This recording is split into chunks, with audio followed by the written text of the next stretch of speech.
This is CoCoTALK, the nation's leading live talk show featuring the Tandy Color Computer, with your host, Mr. Gameplay Goodness himself, Stevie Stroh.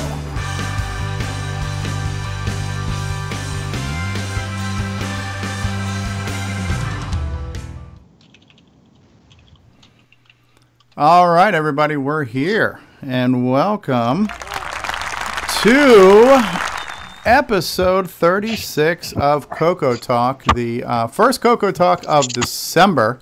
It means Christmas is just a couple of weeks away, and the 2018 is right around the corner. And it's been a pretty cool year for all things retro. So welcome all in the live stream. We've already got 5 people watching us right now, and in the live stream. So Brian Joyce is out there, Norlander's out there, Mark Overholser, and one of Drencore, David Ladd's personalities, is out there too. So thanks all for being there in the live stream. And we've got a great panel. Now, Grant, you need to turn your camera on because you're showing up as CoCoTALK, unless you don't want to be on camera. But the little picture that says CoCoTALK right now, that is Grant Leighty.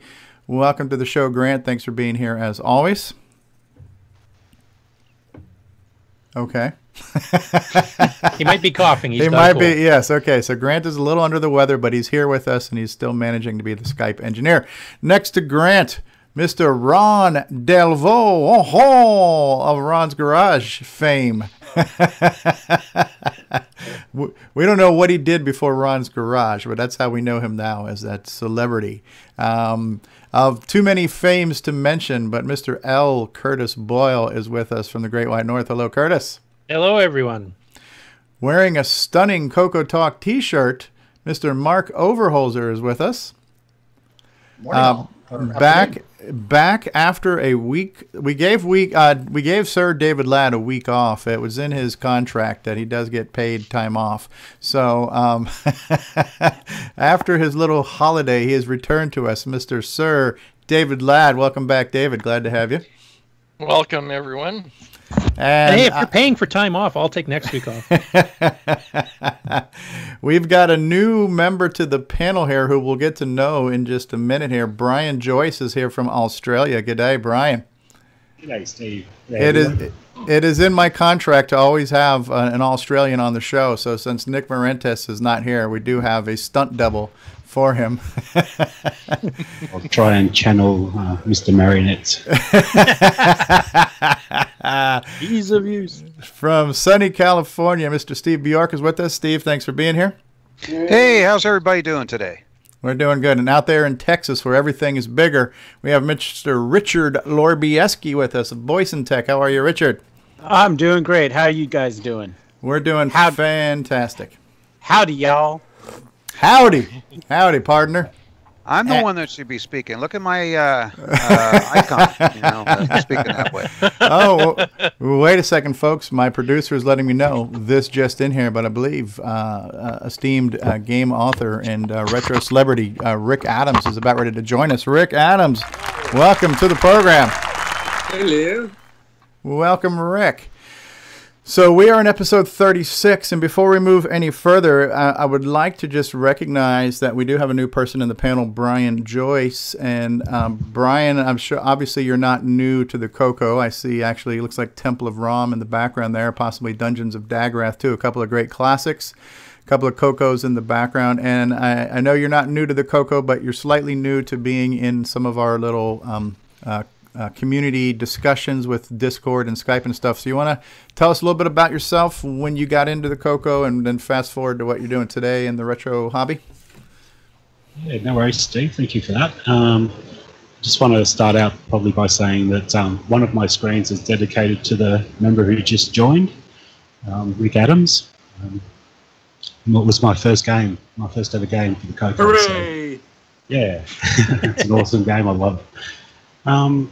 I live in Canberra, in Australia. I got my first colour computer in 1983. I was about 12 years old.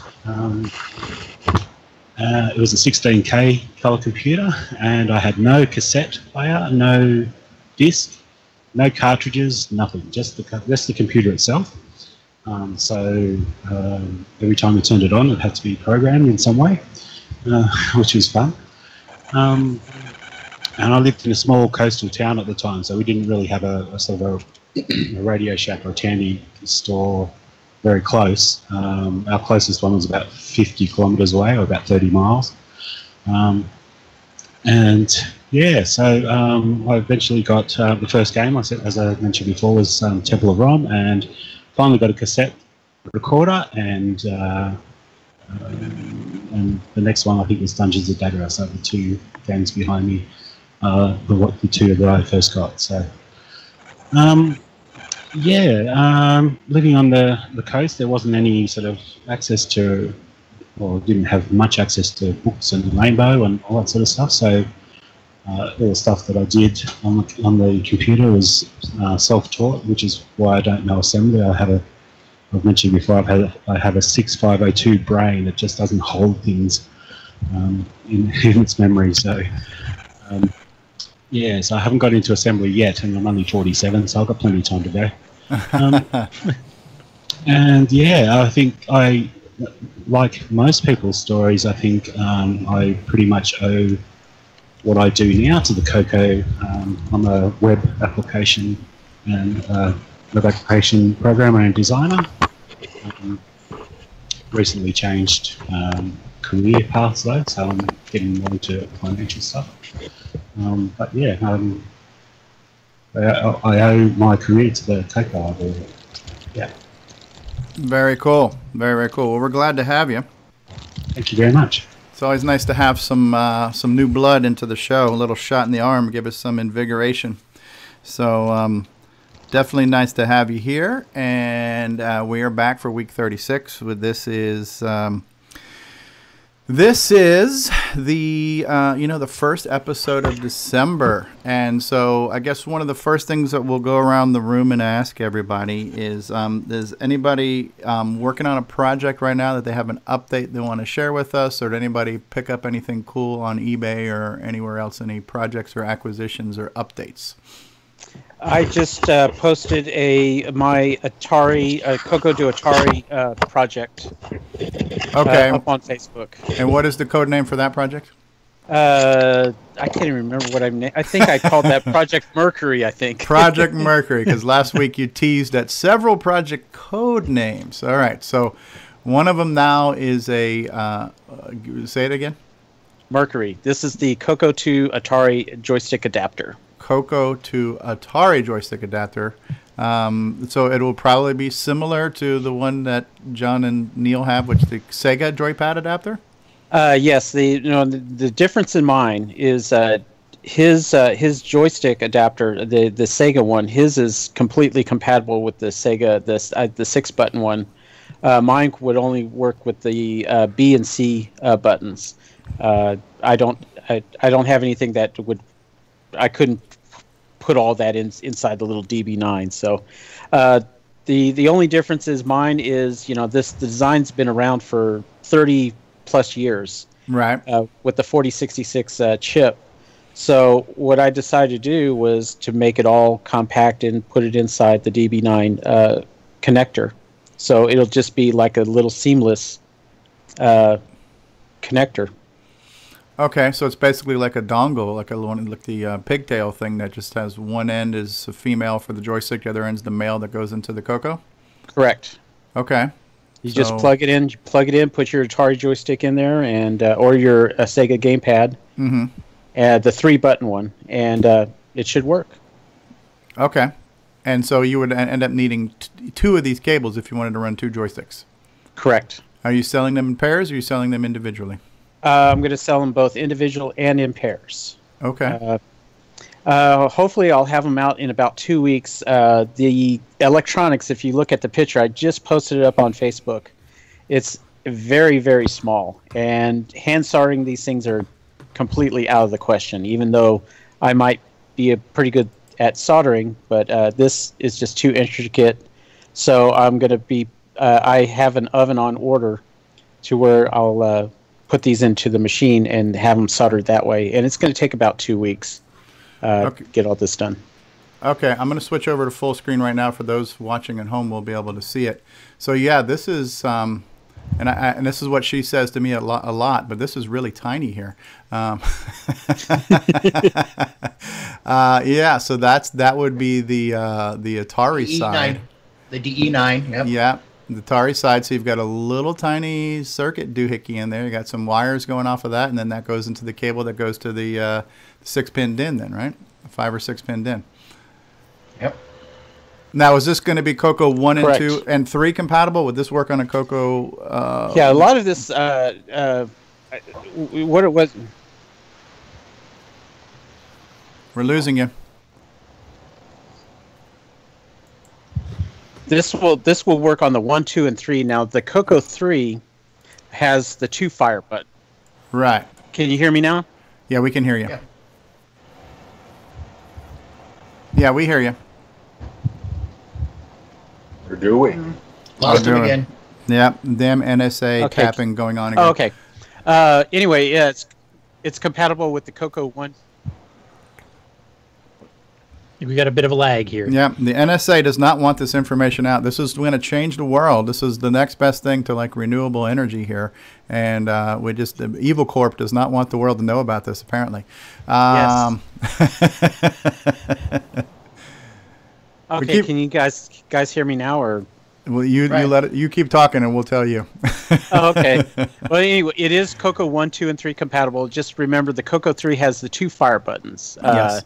The CoCo 1 and 2 do not. And I will have also a version that will be Dragon compatible as well. Neato.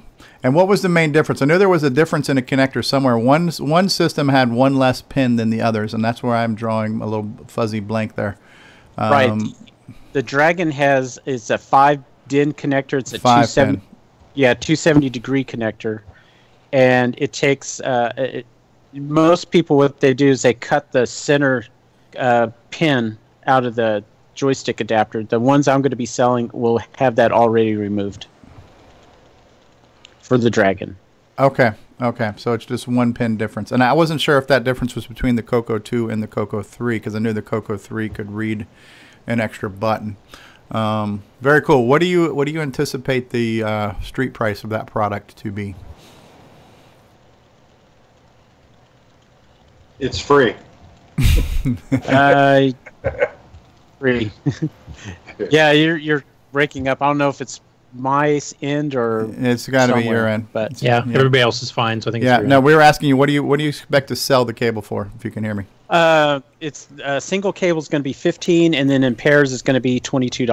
$22. Such a deal. Scott Went just came in and said $1 million. Whoa. That's in Canadian. For David Lapp, yes. Yes. Very cool. Cool project. And that will kind of feed into our main topic today when we get to that, and we might as well go ahead and tease with that right now. The topic today, as proposed by Mr. Bjork himself, which is a great topic, is CoCo wishlist items. Since it's Christmas time and you had to wish for a CoCo topic, CoCo product, either real or an imaginary, what do you feel you need to make your life better and make your CoCo's life better? So that's been our main topic today. Cool stuff, Richard. Anything else you want to share with us, or are you good? I'm good right now. Anybody No else more have teasing project? Okay, Mark Overholser. You don't have to raise your hand. This is not grade school, Mark. Yeah, you, sir, in the back of the room. Go ahead. Yeah. Last week, Jim Brain mentioned this product that he had got one, then he got a couple more. It's called the Flash Air. Okay. And what it is it's an SD card. There's a couple different versions you can get, but this is a 16 gig one. You can get a 32 and a 64 also. There's 4 different levels. There's a W1 to the W4. You'd want a W3 or W4. But what it is it's an SD card, but it also has a Wi-Fi radio that's 802.11 BGNN, as well as a web server. And what it's mainly used for is cameras. Basically, your camera writes a file to it, and then you can attach up to 7 devices to it, pull the photo across like a laptop or something. But you can also activate the WebDAV mode, which means that you can put this in your CoCo SDC, connect it, and set it for infrastructure mode, so it connects to your local Wi-Fi, and then you can push files from your computer over to your CoCo. So Okay. I actually loaded Forest to Doom across to it, and then played it on my CoCo 3. And that solves. You don't have to unplug the card, take it to your PC. Nope. You just Yes. wirelessly transmit. Yeah. Yep. Yeah, that solves one of my first world problems, is that every time I have to update my SD card, I've got to go through the laborious, physical, demanding challenge of pulling it out of the CoCo, sticking it in my computer, dumping data, and then putting it back in. If you don't know what that struggle is like, folks, It's almost as bad as a rotary phone. Cool. It's just terrible. $32 on Amazon. For $37.50, you can get the 32 gig one. Wow. And remember that CoCo SDC has a 32 gig limit. So, okay. Anyway, do not get the W2 or the W1. You want the W3 or the W4. And what does the W stand for? Is this a model number, version number? Generation. Generation. Okay. 1, Generation 2, Generation 3, Generation 4. So. Okay. So you said did you pair this, and I know that's not the right word, but you said you did join it in infrastructure, or you did not join it in infrastructure? Yeah, Jim Brain posted some configuration information. Also, there's a link to the configuration stuff for the card, so I can post all that stuff for you. But post that in the YouTube chat as well for the general public to see. I will do that. Very Does cool. it also smell good? Say what? Does it also smell good? Nah. Fresh air. If it had some type of pine tree scent to it, it would be perfect for this time of year, right? Little Christmas tree smelling air freshener. Does it also smell good? We could ask that question of several of the panel members here as well, I suppose. So let's not say we did. I love Aussies there. We got a koala bear over there. Hello, koala bear. Hey, mate. Good day. Good day. Flavor of Australia there. All right, very cool. Anybody else got any projects, updates this week they want to share? Anything you picked up that was kind of cool? I'll just do a quick update on the Nitrous 9 Ease of Use project. There's a couple more things added to it. Discovered a couple programs that are breaking, which I'm trying to figure out what's going on. I've also been disassembling Rogue because I want to add a feature for being able to switch the fonts from the command line so you can use some of the alternative fonts and eventually do an extended font for it to create unique shapes for the monsters, which I posted in Discord. If anybody's really good at drawing 8x8 graphics in 2 colors, background and foreground, and wants to design 26 monsters based on the Rogue game, please feel free to send that up to us, and I'll try to incorporate that into a release at some point. Very, very cool. All right, well, we're going to take a quick commercial break. This will be the first break of the show. We'll be back, and then we'll see you in a couple minutes, folks. Hey guys, this is Bruce Moore, author of Forest of Doom, and we Canadians have already had our Thanksgiving. Hi, I'm Kieran Anscombe, author of XRAW, and your brain is resolving sensory input into CoCoTALK. Hey, what's going on, everybody? It's me, it's Original Gamer Stevie Stroh. Gameplay. To get your copy of a Gameplay Goodness Color Computer Gaming DVD today, head on over to 8bit256.com. There you will find several DVDs featuring color computer gameplay videos by the Original Gamer Stevie Stroh. So to get your very own copy of a Gameplay Goodness Color Computer Gaming DVD, head on over to the Retro Swag Shop at 8bit256.com and tell them the Original Gamer Stevie Stroh sent you.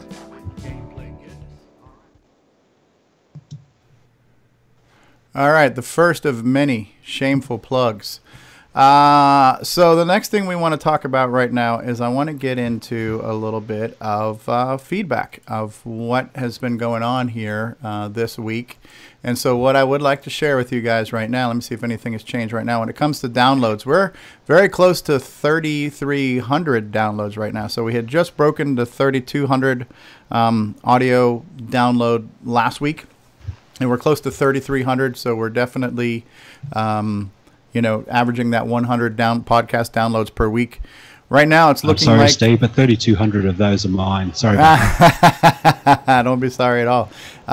So one of our most popular listened to episodes right now was episode 31, when we talked about possibly reviving the Rainbow magazine.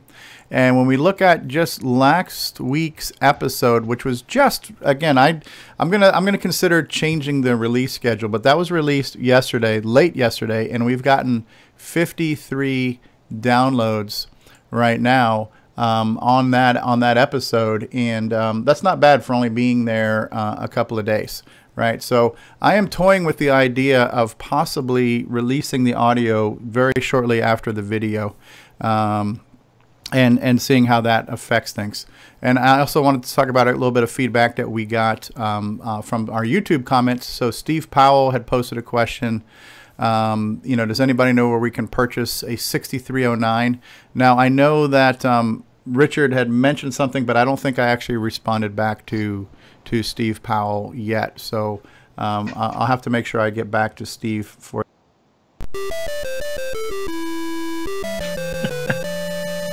All right, clicking on the wrong damn thing there. All right, so that whole let's make the show better thing just went completely sideways with one swift. This is what happens when you get me drunk on the show. I thought that was the theme music for your comment segment. So. Yeah. So one of the other feedbacks we got, which I thought was great, and I completely agree with him, was Bruce Moore was one of the people that wrote us back, and he said that one of his favorite quips from episode 35 was Steve Bjork's comment where he says, if you keep the MC10 in plastic, it doesn't get dirty and it holds the door better. So, I was listening to that section a little bit earlier today. There were so many jabs at the MC10, and I think now David Ladd is off the hook now. I think we can now just make fun of the MC10. There was so much terrible things said about that machine last week. It's the fruitcake of the 8-bit world. Seriously, I wish I could go back in time and play all the stuff we talked about to the guys who were designing the machine. And I could just imagine them all quitting at the same time. I'm just waiting for somebody to make another floppy drive for the MC10 so we can combine the David Ladd MC10 segments together. I was mourning the CoCo Deluxe for a while. Yeah, really. Are you going to show us something, Rick, or are you just moving your camera around at random? Well, I'm trying to figure out on Skype how to switch to the front camera on my iPad, rather. So I was trying to do it with the front camera. It's like I don't have the manual dexterity to zoom in on the screen with that because it's all backwards from what I'm expecting. So I'll try to move the thing closer to the screen and it goes further away. So it's driving me nuts. So okay. And I can't see in the UI where you. Oh, there it is. Live tutorial. Yes. So yeah, there's my project I'm working on. Not actually the project I'm not working on right now. Because I've been too busy getting my Christmas lights going. Yeah, I saw a sneak peek of that. Yep. So my game, which I don't have fully developed yet, and I haven't even fully developed the concept yet, and it doesn't even have a name yet. But I've got that could be an episode. Text and you've got a lot of scrolling text going on in multiple windows there. I saw that much. Right. And then the thing that I added lately, I had a spare 15 minutes, was the little blinking cursor where you're typing in your command. Ah, neat. Looks very terminal-esque, yeah. Yes, it does. So it's randomly, scrolling stuff by. And it's going to be all these windows. And we'll get to it. What is that in the 640 resolution? Yeah. Okay. 640 by 225. Oh, nice. And it actually might be a bridge too far. It's like I wanted to try a specific, I wanted to try a CoCo 3 mode that I'd never used before and wasn't possible before, because I wanted to kind of throw myself into that world and see what I could do. But it may be more resolution than I really need for this game, because I'm starting to think about how the whole game is going to work, and I'm kind of hard pressed to come up with enough text to put in that many windows. That actually makes sense in a game. So I'll have to think about that. Okay. Just make the game about floppy drives, and then David can help you fill in all the text. You have a real-time hex dump of what's going on in the floppy while you're pulling in data.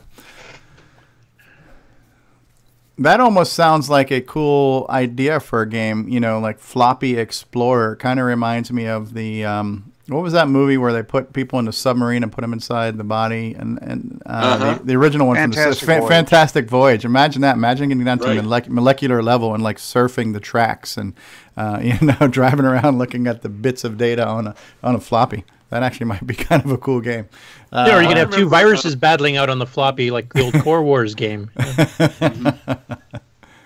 I remember somebody at Rainbow, I think Jim Reed or one of those guys, was talking about, wouldn't it be cool if you had an adventure game where you were, going through all the different chips that are inside a color computer. Oh, now you're inside the SAM now. Can you get to the gimme chip? Yeah, that'd be kind of cool. Like escape the CoCo type thing. Maybe take a wrong turn, you end up in the end. You're kind of like combining Tron with that, where you've been beamed into the computer, and now you've got to get out, but you got to run through the circuit traces and the chips and stuff. If you take a wrong turn, you end up in the cassette tape player. Oh no! No, I'm sorry. You're going to be stuck here writing out a backup for the next 20 minutes. All right. I want to say a quick hi to CoCo Man out there in the live chat too. So CoCo Man, another new, kind of somewhat new member to our little group of Discord and stuff, and you're welcome to join us on the Skype call if you're able. Don't be shy. And Scott Wendt is out there too, who I got to meet in person this year at Tandy Assembly. Hey Scott, how are you? And yeah, CoCo Man says that he thought that Richard's cable was a bargain price. So very cool. Yeah, that's a neat idea. I love projects like that. So yes, and Tom C just joined us. Hello, gents. Hey, Tom. Yeah. So guys, join us on Skype if you want to call in. Yeah, I like the view there, Rick. It looks good.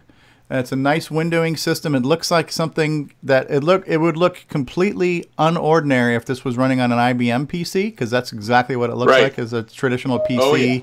But the fact it's running on a CoCo is very cool. It looks very terminal-ish. It looks very IBM PC terminal. And nice plumbing you got there, too. How's that hot water heater holding up? Doing good? You got that thing hooked up to a Raspberry Pi somewhere? Or controlling the heat distribution of my house through my Raspberry Pi. Cool stuff, cool stuff. We got 18 people viewing live right now. So yeah, it's been great feedback. I also want to say in the area of feedback that we've had 3 people who have graciously become patrons of the show now. And so now I have to figure out how the whole patron thing works, because I don't know how that works. Tim Franklin, you have just joined us too. Hello, Tim Franklin. Hey, you got your CoCo 3 yet? So Disney Saints fan has become a patron. I believe that's Alan Huffman. We have D. Bruce Moore has become a patron, and also Richard Lorbieski has become a patron. So basically people who are already on the show and have already donating their own personal time are now also donating money, which makes me feel really, really guilty. But it's all going back into the production. And this is a top-notch, highly polished show. Oh, are you getting ready to show us some of your lights here too, Rick? We're seeing a view out your window here. They're mounted in the window. Yeah, that's cool. If I turn them on, nothing will really happen because it's daylight. Right. It'll be very obvious on the camera. So, but that's my upper windows, and then I showed you my lower windows earlier, which are completely bricked in with lights. I'm getting into Steve Bjork's territory here. I'm doing Christmas hacking. Right, Christmas hacking. I like that.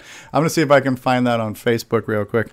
Yeah, if you can get like an animated snowman face to sing a song while you're doing that, then you're definitely getting in that territory. I'll tell you, my haunt hackers, they're creeping in on the Christmas stuff. You should see all the skinny skeleton Santa Clauses that are out there. Oh, yeah? Talking to the kids. That's after Mrs. Claus told them to go on a diet, right? Yep. Right. Okay, I have took it a little too far. Right, I've found your video on Facebook. Do you mind if I share it, Rick? Oh, that's fine. All right, let me just, I got to manage Windows right now. I'm having a hard time managing Windows. Okay, so here it is. Let me switch back over to full screen. All right, and let's make this big. There it is. Ta-da! Looks good. Whoops. Is that a previous? This is what I hate about Facebook. I don't understand Facebook. All right, let's try it again. Yeah, it's helping. It's a short video. Yeah. Yes. Okay, so right now we're looking at snowflakes falling. So the top window, is that where you are now, or no? Well, a different part of the house. Now. Okay, you're in the basement. I'm back in my man cave right now. Okay. Yeah, it looks cool. It looks very cool, and I remember you showing that as part of your keynote presentation too, where you're showing all the different, you had all your different times of year. When you go from Christmas to you got Valentine's, you got St. Patrick's Day, and so it's like, you know, you just can't have enough animated lights outside your house, if you ask me. Right, I got 1,400 right now. 400 last year. Pretty cool stuff. Yeah. So yeah, guys, thanks. So I got my Cocoa Pi right there, and then I can just mount. You know, I can build a program and put it over on the actual Color Computer 3, which is really nice. Right now I see a power strip. A while now. Yeah. All I see right now is a power strip. You got to maybe switch your camera around. Hey, John Strong has joined us. It's been a while since we've had you here, John Strong. Welcome. Coco Man has just joined us. Hey, Coco Man. Hey, hey. All right. John Strong, welcome back to the program. Howdy. It's a pleasure to have you. We got to welcome to CoCoTALK from Ron's Garage. We have Ron's Garage throwing up some... everybody here is now competing for screen time, so... look at me, look at me! So very nice, Ron. Looks good. I dropped out so you can keep up. No, that's okay.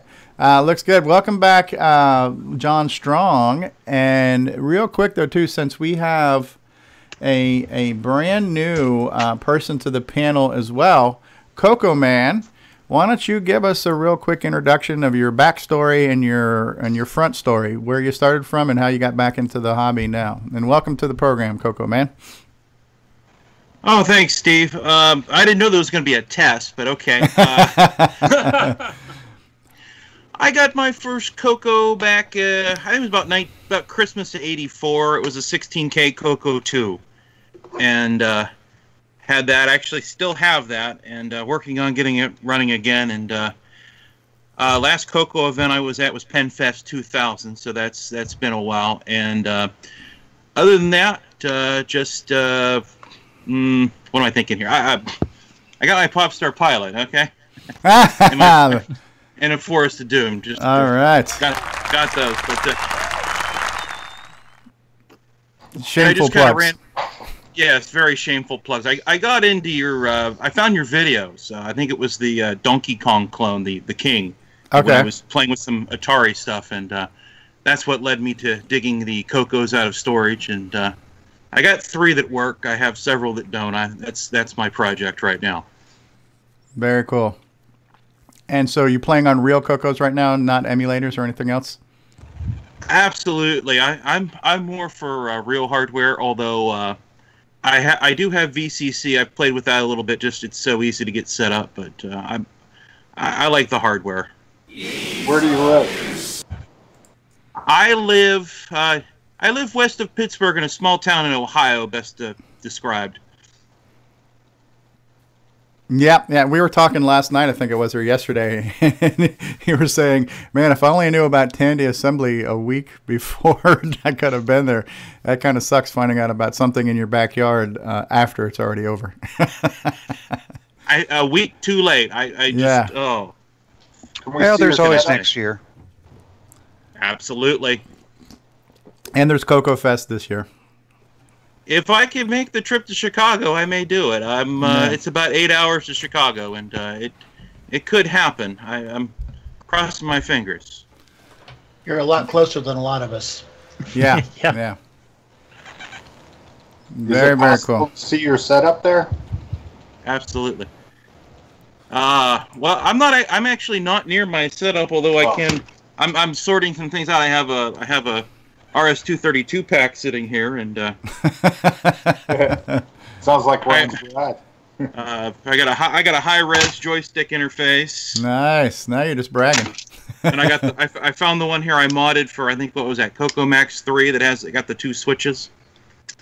Nice. Nice. I'm still sorting, and I'm still catching up to what's actually going on these days. Hey, it's never. Now it sounds like somebody's washing machine is acting up over there. We just lost you, Coco Man. You're muted.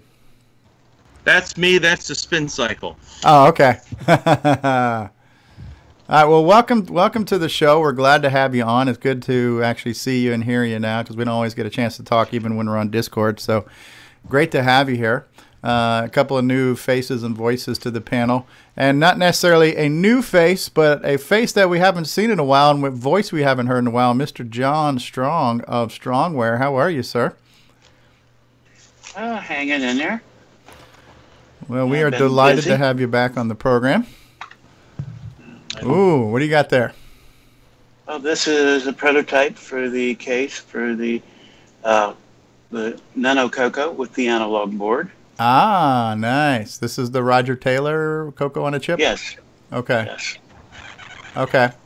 So this is the DE0 or the DE10 version? The 0. Okay. Yeah, and so I tend to think of it sometimes as a CoCo RT, just to keep track of them in my mind. Okay. A lot of stuff crammed in that little case there. Oh, yeah. It's like a double-decker, triple-decker circuit board extravaganza. Yeah, there's at least three. Okay. 3 and a couple add-on boards on top of that. So 4 layers in there now. Wow. Neat. And then it just comes together in a little case. Yeah. Okay. I've got to make some changes based on the fact that the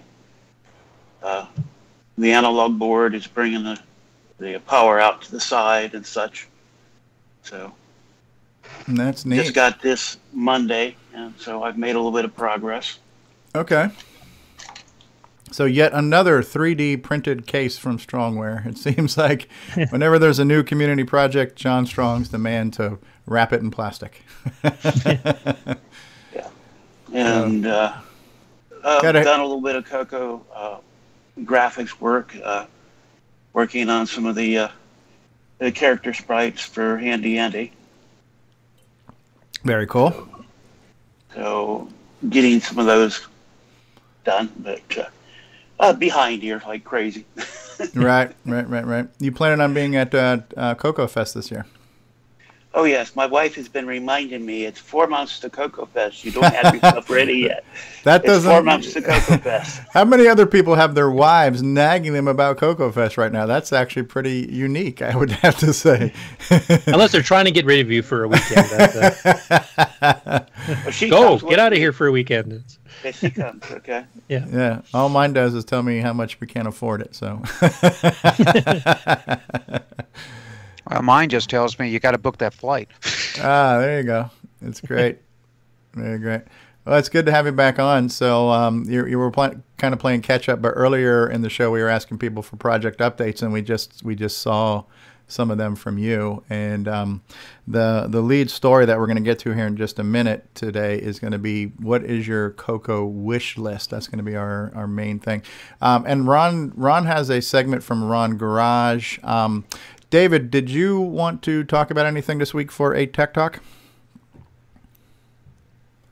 The only thing that was brought up was the MAME's virtual, the JVC disk image format had a slight bug in it, so that's been fixed. Okay. Already. And so that we could probably mention that as a very brief Tech Talk. So yeah. How about we do that? We'll do a quick commercial break. We'll come back for a brief Tech Talk followed by Ron's Garage, and then we'll get into the main segment of the show. That sounds good to me. So hold on, we'll be right back in 2 and 2. Hello, my name is Grant Leighty, and thank you for watching the CoCo Talk with your host Stevie Stroh. You got your CoCo 3 yet?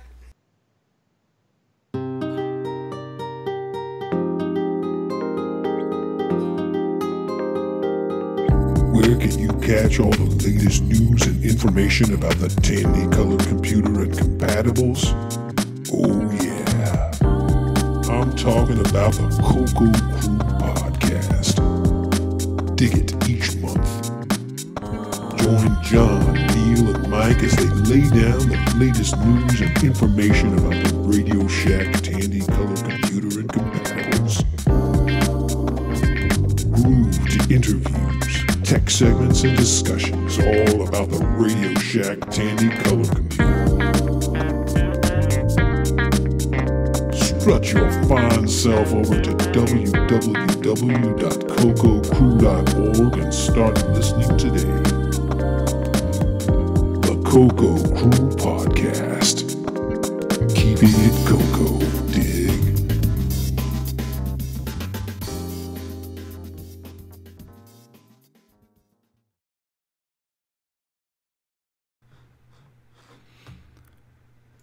I tell you what, you got to love that Myro and the masterpieces that he creates. And speaking of CoCo Crew Podcast, I did finally get a chance to finish listening to the entire episode 30. And I know last week we were talking about the Infocom segment that I had not listened to yet. After listening to it, I had to say, yeah, it's a great segment. It was a great interview listening to that guy, Mr. Moriarty.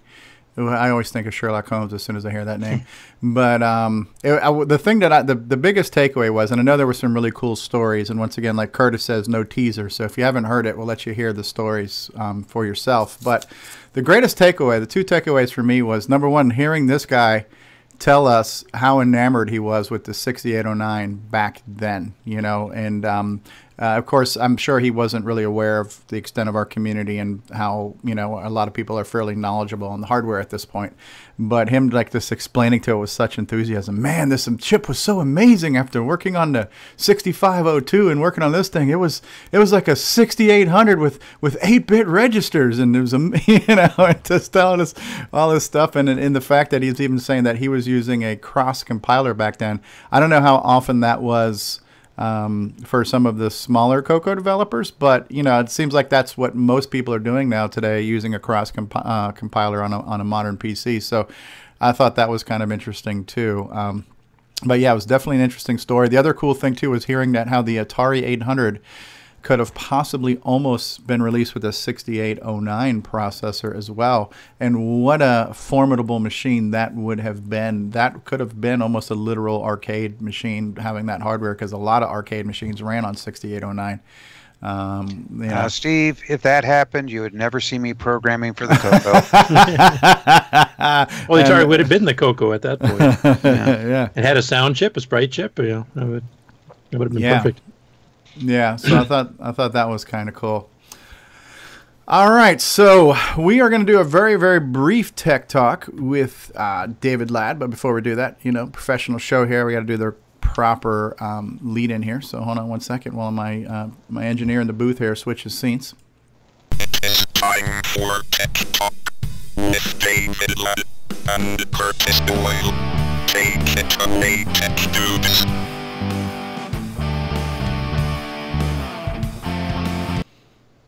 Yeah. So that piece needs a little punching up at this point. It's not quite as snazzy as some of the rest of our little clips, but not bad. That was produced on one of my rare sober days. So, David Ladd, one of our resident tech gurus here. Explain for us who speak plain English, explain to us this whole thing with the MAME and the floppy thing, and what the problem was and what the fix was.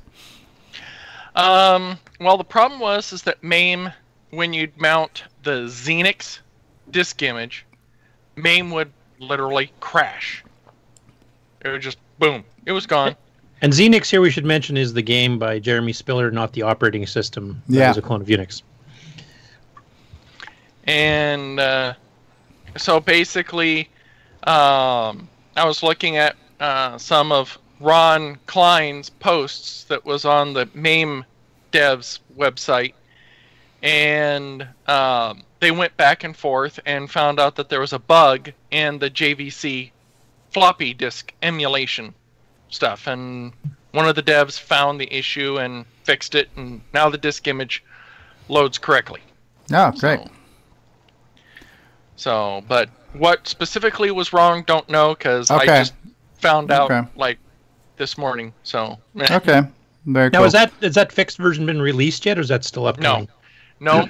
The only place that you'll find it is currently in either the development sources on the MAME's repo, where you could build it yourself, or hopefully Ron Klein will pull my copy of the repo with my changes too. So. So if you're running raw MAME, you should wait a little bit until the new version comes out with the fix. Right, and that's monthly, right? It comes out like every month. There's an update. Yep. and either something's broke or fixed. Right. And so what's the current version right now before this fix? Is it on 0191 or somewhere in that area? Was it 192? Okay, so we're on 192 right now. So so 193 will be the release that fixes that. I'm going to their website. I was pretty sure it was 192 is the current one. Yeah, November 29th, 2017. MAME 0.192. Okay, so is that the one that was November 29th? Is that one already patched? No. That's not patched. Okay, so it'll be the one at the end of December, which will be 193. Yes. Okay, so next month's MAME will fix that bug and probably introduce a new one. So it's like an exchange program. Yeah, yeah. So, and we've had this discussion on emulation quite a bit. If all you need is to run CoCo 1 and 2 stuff, your probably best bet is XROAR. That's pretty rock solid. MAME is a multi-splendored beast that handles many things. Good news is it handles many things. There's many people working on it. The bad news is a lot of hands in the cookie jar, and sometimes cookies crumble as part of the process. But you can report the crumbled cookies, and they will try to put them back together again in a future release. So it's kind of a big cat and mouse, but I think things work out in the wash towards the end there. Very, very cool stuff. Well, thank you, David Ladd, for bringing us the the world of technology news and information, because the world needs to know this kind of stuff. Good stuff. Good stuff. Mr. Ron Delvaux, are you ready to share with us some stuff? Okay. I also want to say hi to who's in the live chat right now too. Sixy just joined us. Tom C was out there. Tim Franklin just came in too. Tim Franklin, hello to you. Oh, okay, and Sixy says that the latest MAME gets Dragon emulation back to a more lifelike speed. So apparently, maybe there was something dragging in the Dragon emulation on MAME, which I haven't really used. I don't do a lot of Dragon emulation, and if I did, I would just go straight to XROAR. I want to keep it Brit. Keep it all legit there. Okay, so we're going to introduce Ron's Garage here with a fully produced and polished little intro graphic here. So hold on just a second. Ladies and gentlemen, it is time for Ron's Garage with a peek into the past featuring the vintage retro computing collection of Ron Delvaux. Take it away, Ronnie boy. All right. Hello, Ron Delvaux, and how are you, sir? Very good, and I'd like to start off again for Steve Bjork, a little surprise package I found. Hey! Zach's on cassette. You got a receipt in there, too. Is that the receipt? No, it's a, it's just something stuffed in there. Okay. It says 32K required on there. Yeah. And the label is coming off. And the package has turned yellow terribly. And this is the Radio Shack release, not the original Datasoft release, correct? Correct. Yeah, the Datasoft ones, they came in a box. And Tandy wanted a blister pack so that people couldn't steal the cassette out of the box. Interesting. Yeah, so I don't know how often I can keep it up and have something in tribute to Steve, but today. Hey, he's got a pretty impressive catalog of now products. this I ran across. It's not CoCo, all right, but it's a what? 2000. What is that? Is that an 8-inch floppy or is that a vinyl LP? It's a Tandy 2000 software package, Infocom Mystery Series. It has here, read this. Okay, what size floppy is it though? Is it an 8-inch floppy or is it a 5 1/4? It's 5 1/4. Okay. It's just an info package that makes it look like a file about. Okay, because it's a mystery-based game. Okay, you're getting like a file, like a case file. Yeah. That's neat. Like an old pulp magazine came with it too, or something, huh? Yeah. I've never seen this before, but there's a news article, and it's all well done. Here's the floppy. Okay. That's yeah, a lot Infocom of... was famous for that, and actually Witness was available for the CoCo too. Was it? Yeah. This is pretty exciting. Yeah, no, that's a lot of bonus content there. Wow, this might be fun to... I'd have to put up my machine and go through it and try to figure out how to make it work. There's a lot of interesting graphics. Looks like they poured a lot of money into it. Yeah. Yeah, pretty well all the Infocom games get, like Sea Stalker had this little, special, I think it was red plastic to see hidden text if you held the lens over top parts of the paper, and Infocom did really good at doing all the extras for their text adventure games. I found a couple of these OS 9 things. Sub Battle. Wow.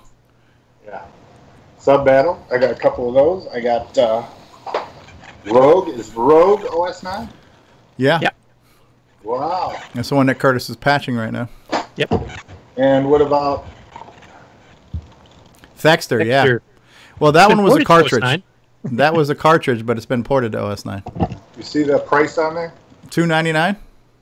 Yeah. That was a deal. It was a red tag sale. Okay. I think I got one of those commercials queued up. Rescue on Fractalus? Yeah. I'm patching. Another one that Curtis is optimizing right now. Yeah. And then Pit Stop 2. Neat game.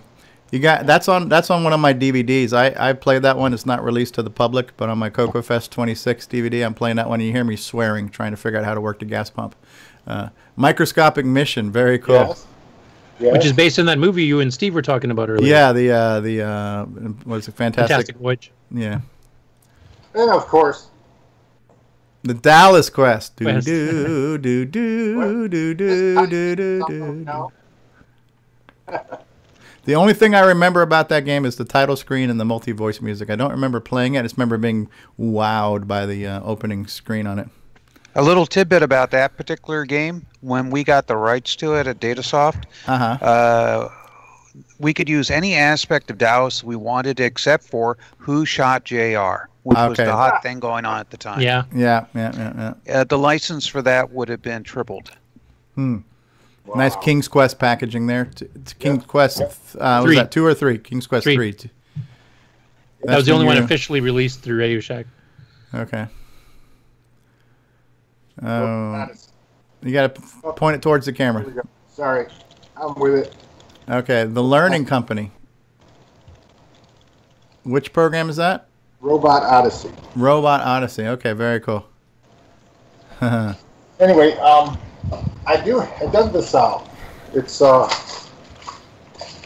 electronic book. Anybody familiar with it? How does it work? Oh wow, look at that. You plugged it into a CoCo and it became an input device? Yeah, I believe it's a 5-pin DIN. Okay, probably Yeah, plug it's a into joystick connector. Joystick port. Yeah. And so what do you do exactly?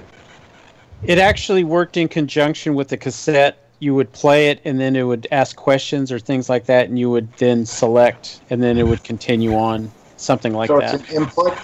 Yes. You just hear push? Yeah, you would push on one of the buttons there.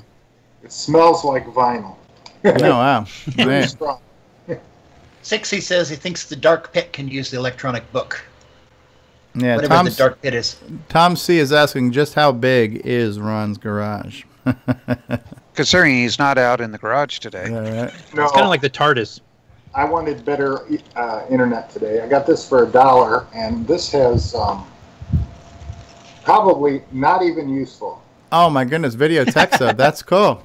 Yeah. This has a version 1.2 and version 1.1. Wow. Two for $1. But yeah. That's cool. It's a shame they wrote on the binder itself. That's pretty crappy. Did you ever notice a couple of Radio Shack's ads with this picture? Yeah. The sunburst. Yeah. Interesting. Yeah. This here is has a software in it. It's called Personifile. Then we got Color Disc Edtasm. Well, you know that picture is either a sunrise or sunset. Uh-huh. And of course, since Radio Shack has sunsetted, We now know they were trying to predict their future. Yeah, right. It kind of looks like looking through the HAL 6000. Ah, looking through the lens of HAL, right? Yeah. So this here is Disk Edtasm. Edtasm, yeah. By Robert Kilgus, if I remember. Cash budget management, which is interesting. Cash budget management. That's an enhanced version of personal finance? Shape maker. Shape maker. No, it looks probably educational though, right? Yeah, this is a this works with the electronic book. Oh, okay. So it's probably an overlay that went inside that thing. Like a template that would go over the page, maybe. Maybe. This is the sheet that's in it. Okay. And it has a cassette. Neat, neat. So some reusable things for that It says device. educational shape maker. Probably something you can draw with. Yeah, neat. And, color disc spectacular. Spectaculator. And what was that, like a spreadsheet? Yeah. Yeah. Pre-OS 9, right? That was like a... It might. Well, the disc version might have came out at the same time as OS 9 Level 1. There was a cartridge version earlier, too. Color profile. Seen, yeah, those binders. Those are nice. Those are nice things to have on the shelf to look at. lots of documentation in there. Yeah, you don't get that stuff anymore. Disc graphics.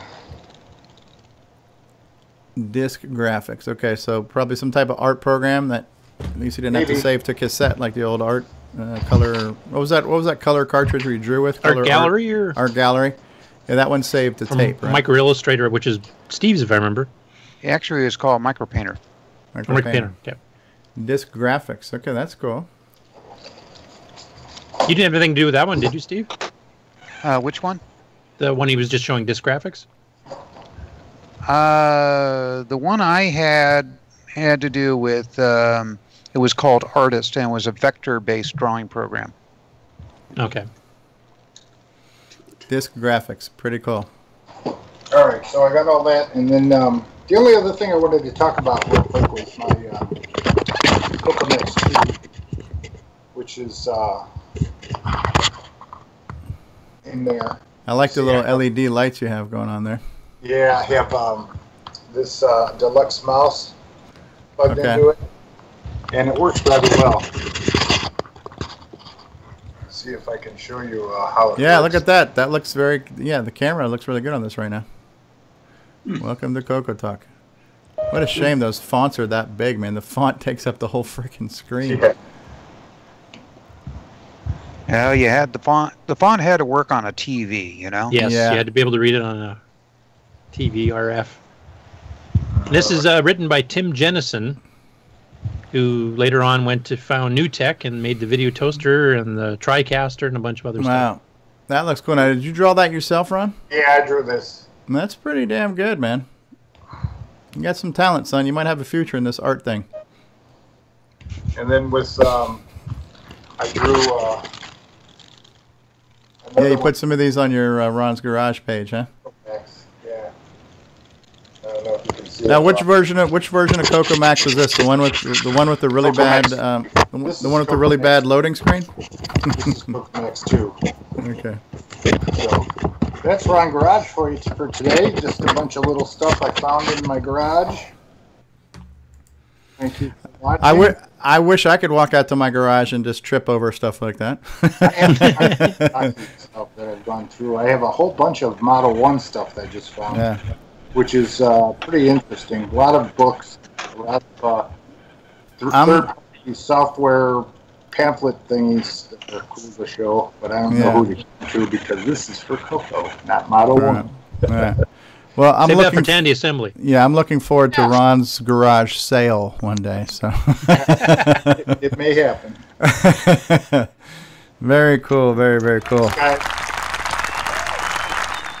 All right, very cool. We're going to take another break. Do we have any more segments to cover? Have we covered most of our segments? Well, we have news to talk about, but why don't we get into the main topic of the show today, our CoCo wish list? Because how long are we going on the show right now? We are going on almost an hour, right? So we do want to try to keep this thing moving. Stay on target. So we'll take a commercial. We'll get into the main topic, and then we'll move on from there. So we'll be right back, folks. Hi, this is Mark Overholser, and you're listening to CoCoTALK, the nation's leading weekly live talk show about the Tandy color computer. At GSoft, we make games for the TRS-80 color computer, TRS-80 MC10, and Dragon computers. Our basic games cover the range of genres from arcade, to text adventures, to simulations, to 3D dungeon crawls. This is our latest puzzle game from Japan, Fruit Panic. So come on and drop by our website and download our latest games. Hey, this is Bruce Moore, author of Force of Doom, and you're watching the original gamer, Stevie Stroh.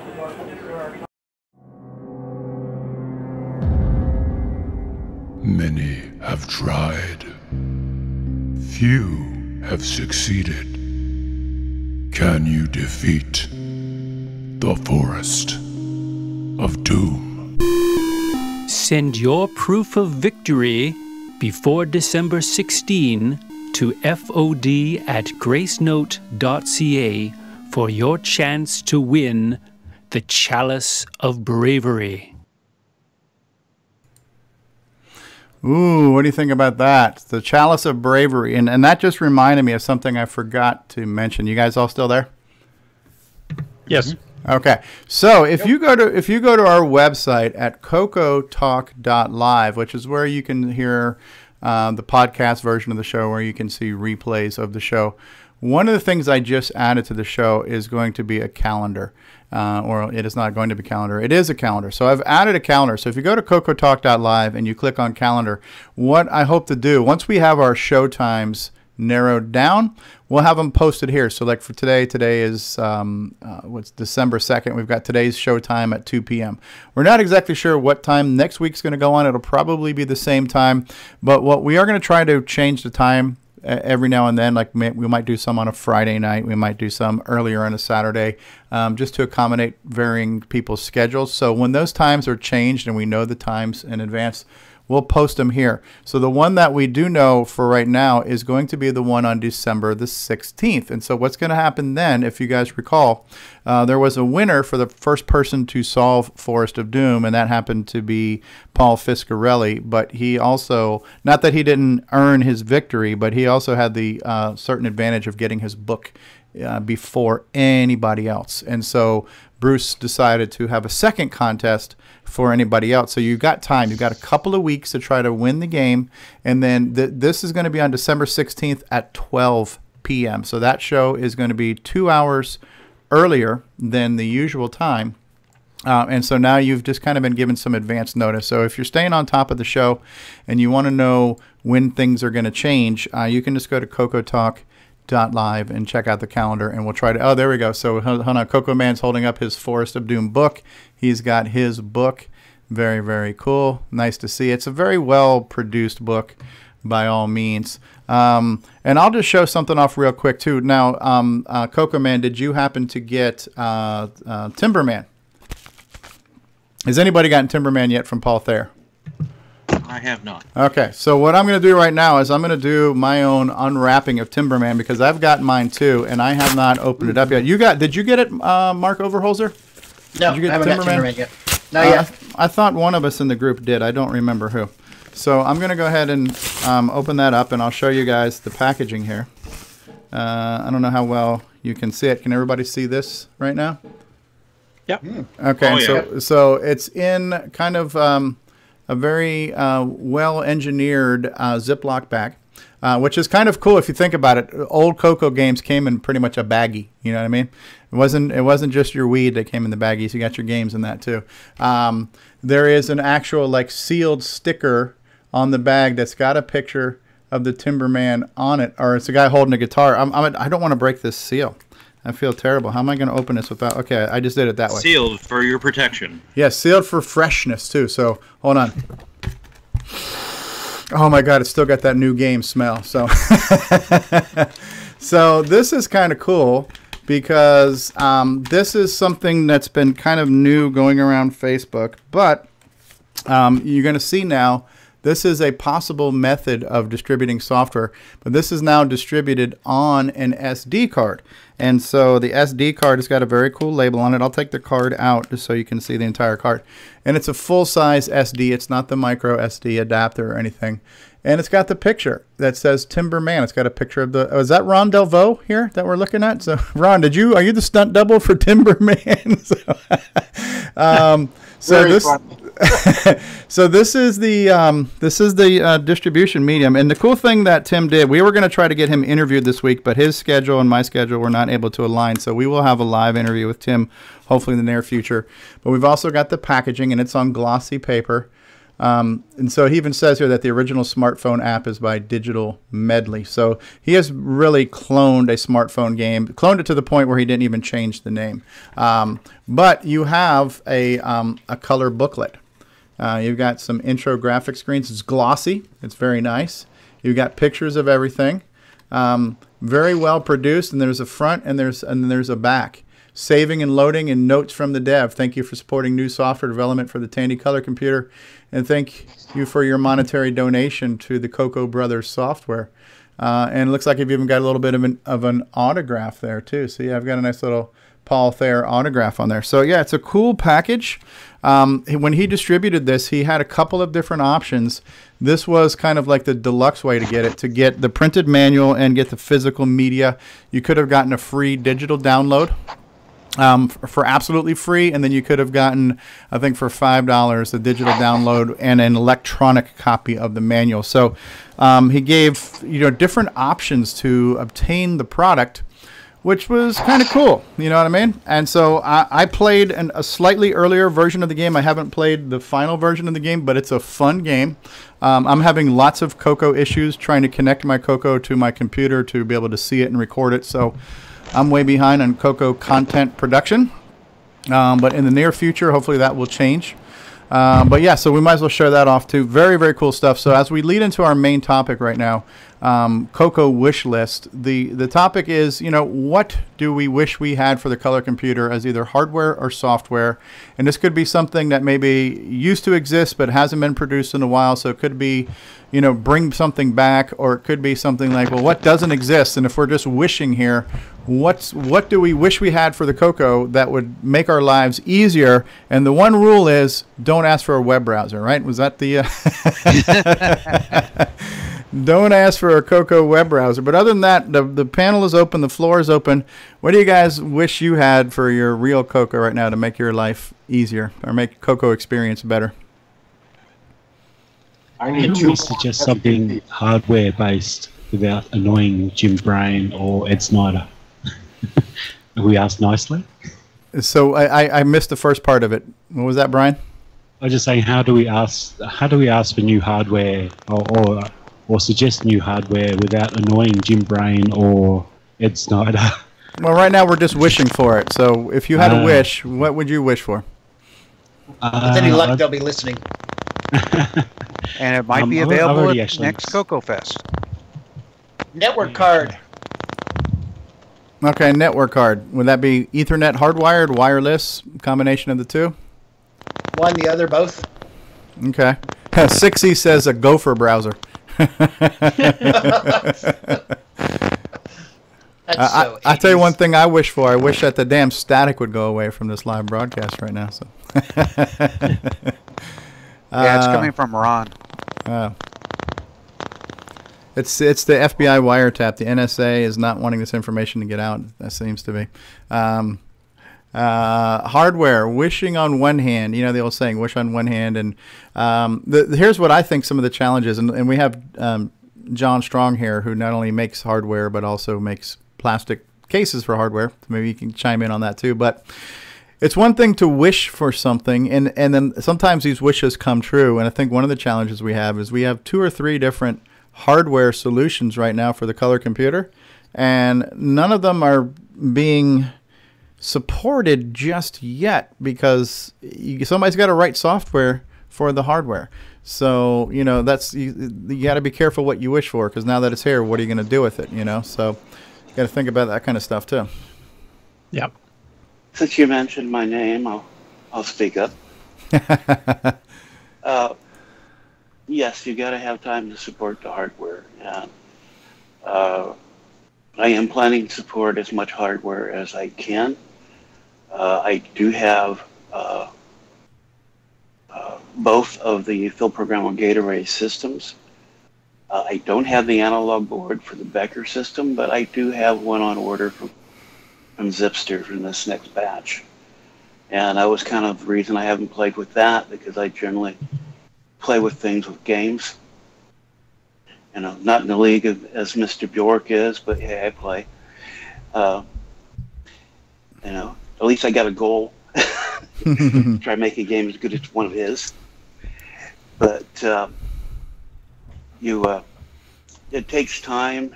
They have to be stable enough system to start doing your code for. You know, they've been changing. You actually have to have your hands on the hardware, and then you have to have time to do it, you know. Curtis and I was talking off camera the other day after one of the meetings. He mentioned what we term RLS, real life syndrome. Yeah. And it does get in the way on producing things that you want to do. And so I am definitely behind in my schedules, the stuff I wanted to have done for CoCo Fest and part of real life. Right. But getting back in the groove to work on some stuff, actually working on the case for the Roger Taylor system right now as we were talking, to make some of the mods so I can make that case look a little nicer and fit better. But it all takes time, and you know, it takes support from the people out there if you do something that sells. And I do thank the people who support my case projects. And it does help the CoCo community because it allows me to do some R&D. Right. And play around and do some stuff, you know. Sure. Whenever possible, the funding goes back into the CoCo or my computer system around there we can develop stuff for. So exactly. Yeah, Wishlist. Yeah, I think Steve Bjork already created it years ago. I'd like to see his cross-development tools and stuff he had. That would be really fun. But I don't know if they exist anymore now. Throw that court back and the ball back to Steve's court, and my comments. All right. Well, thank you, John.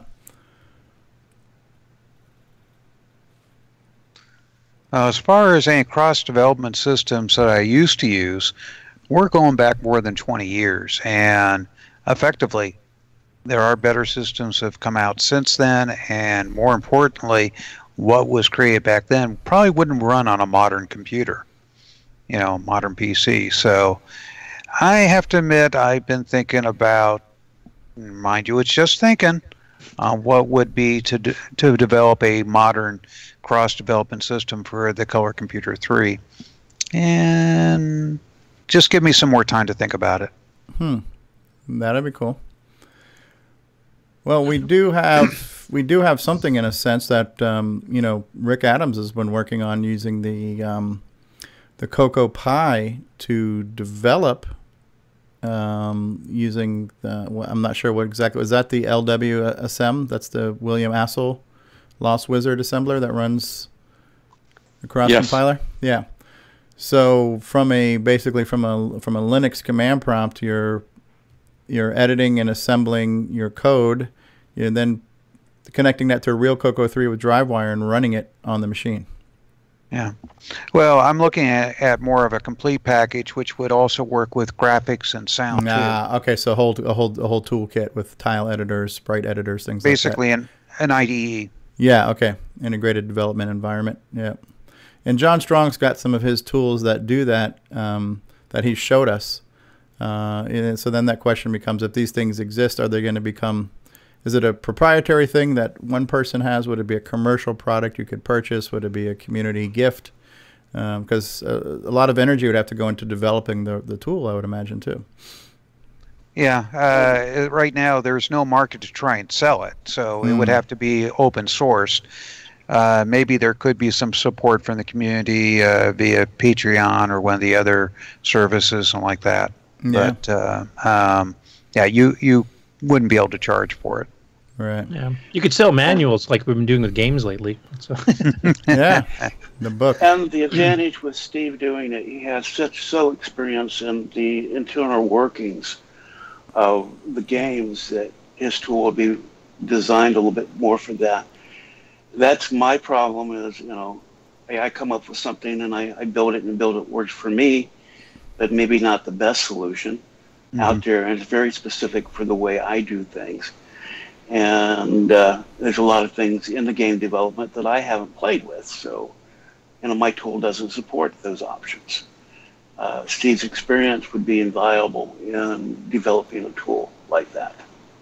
Yeah, the tools that I had available to me when I was developing stuff for the color computer, and so I could do it as object-oriented coding, allowed me to do things like Rampage in like 32 or 35 days or something like that. So makes for very quick development. That's cool. So development tools for those who develop, that would be a wish list item.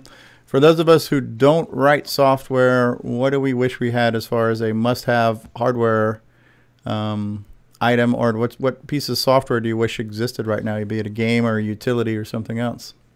For me, there's a couple things. I mean, Jim Brain's CoCoMem, which does the 8 meg of RAM, and hopefully we'll have an FPGA on it as well. I mean, the support for the 2 meg of RAM in Nitrous 9 is already built in, so there's some software support already ready for it. Even the 8 meg stuff based on the original NoCan 3 by Paul Barton. And then both the Gimme X and the CoCoMem have the ability, depending on how you program the FPGA, to add some accelerators for graphics, accelerators for sound, etc. So eventually, if some of the background software to support the board comes, or either of those boards comes out, I think you could do some pretty wicked stuff with that. So that's something I'm looking forward to, and I've kind of committed to helping with some of the software development on some of that as well. So that's what I'm wishing for. Doesn't the Gimme X have like BGA output also? Yes. Yeah. If the two could work in conjunction with each other, that'd be awesome. Yeah. Just take the Gimme X and plug it right into the CoCoMem and plug the CoCoMem into the Gimme socket. You can get the best of both worlds. I don't know if that'll fit in the case though. Who needs a case? Right. Better ventilation, right? Yeah. Hey. And Rick Adams is used to spraying Freon on a bare board anyway, doing development. So. Curtis. I pulled up. Yeah, go ahead. No, I was going to say, as far as the multiple stacking and having it pop up, it could be like one of those drag race cars where they cut the hole out in the hood just to have the air intake. It's a hot rod CoCo. It's a hot rodded CoCo. There, I like that. That's good.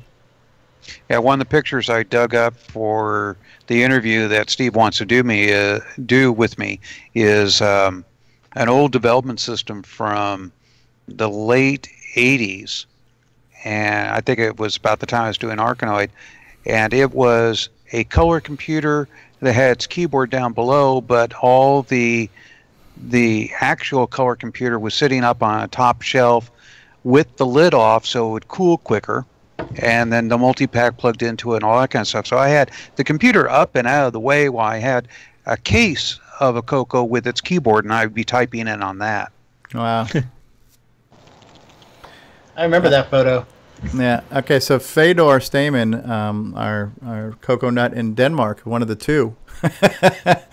I wish a piece of software and/or hardware to enable the creation of network games, mediated by a dedicated server running on a modern PC. So basically, multiplayer network games. Yeah, that would be cool. So CoCo's around the world. My list. Yeah. Right. CoCo's around the world as clients served by a server running on a modern PC. Great idea. That's kind of what Brett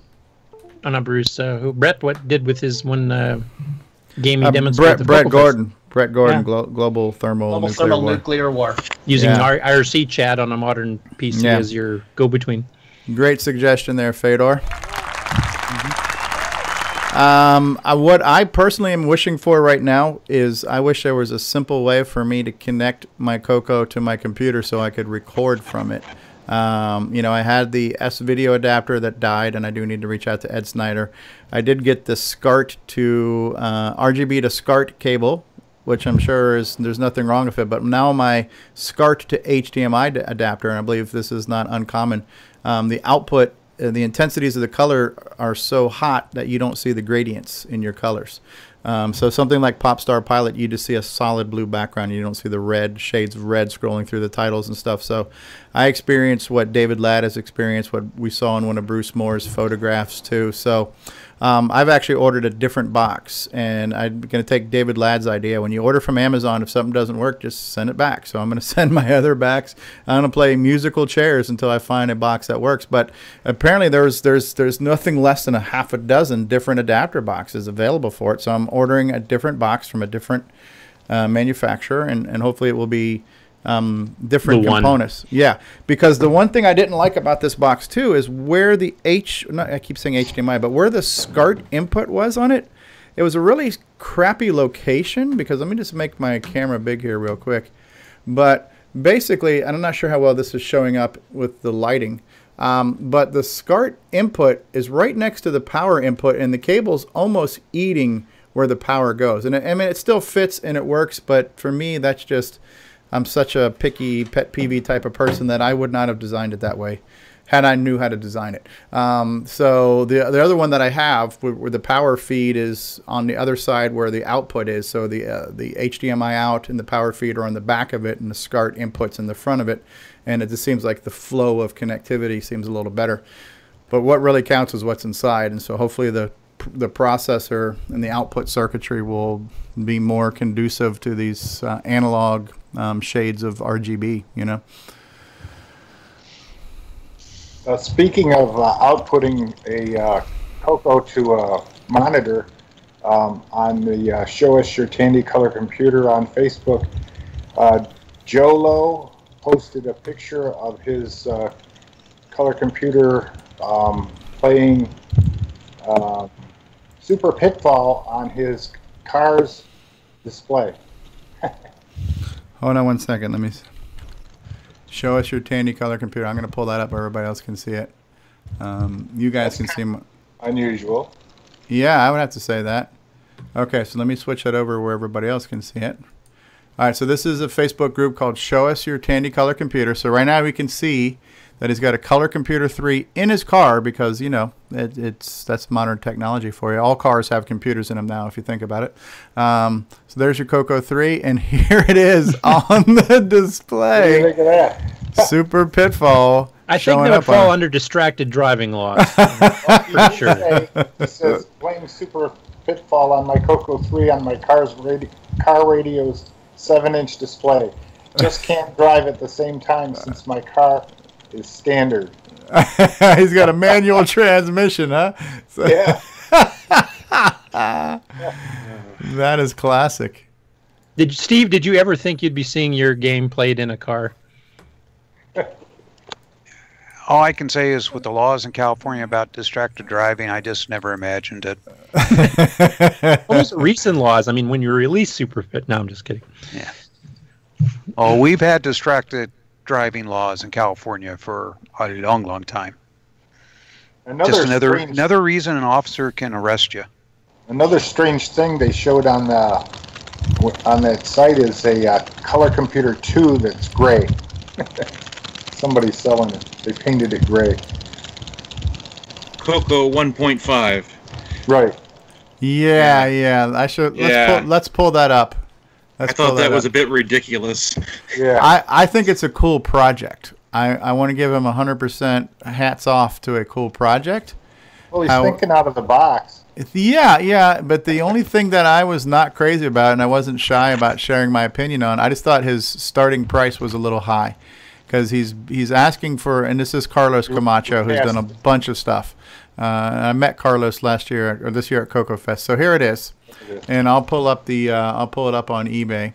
So let's go back to full screen. And so here's the picture of the CoCo. And so he painted it the actual color, which is called Mercedes Silver. So for a long time, we were calling this Battleship Gray because we didn't know. This was actually revealed on one of the crossover Floppy Days podcasts, where Randy Kindig, I guess, had found out that the color is called Mercedes Silver, not Battleship Gray. Now, it was criticized, too, by Eric Gavreluk about the top coat, that it's a little bit too glossy, but that's in the eye of the beholder.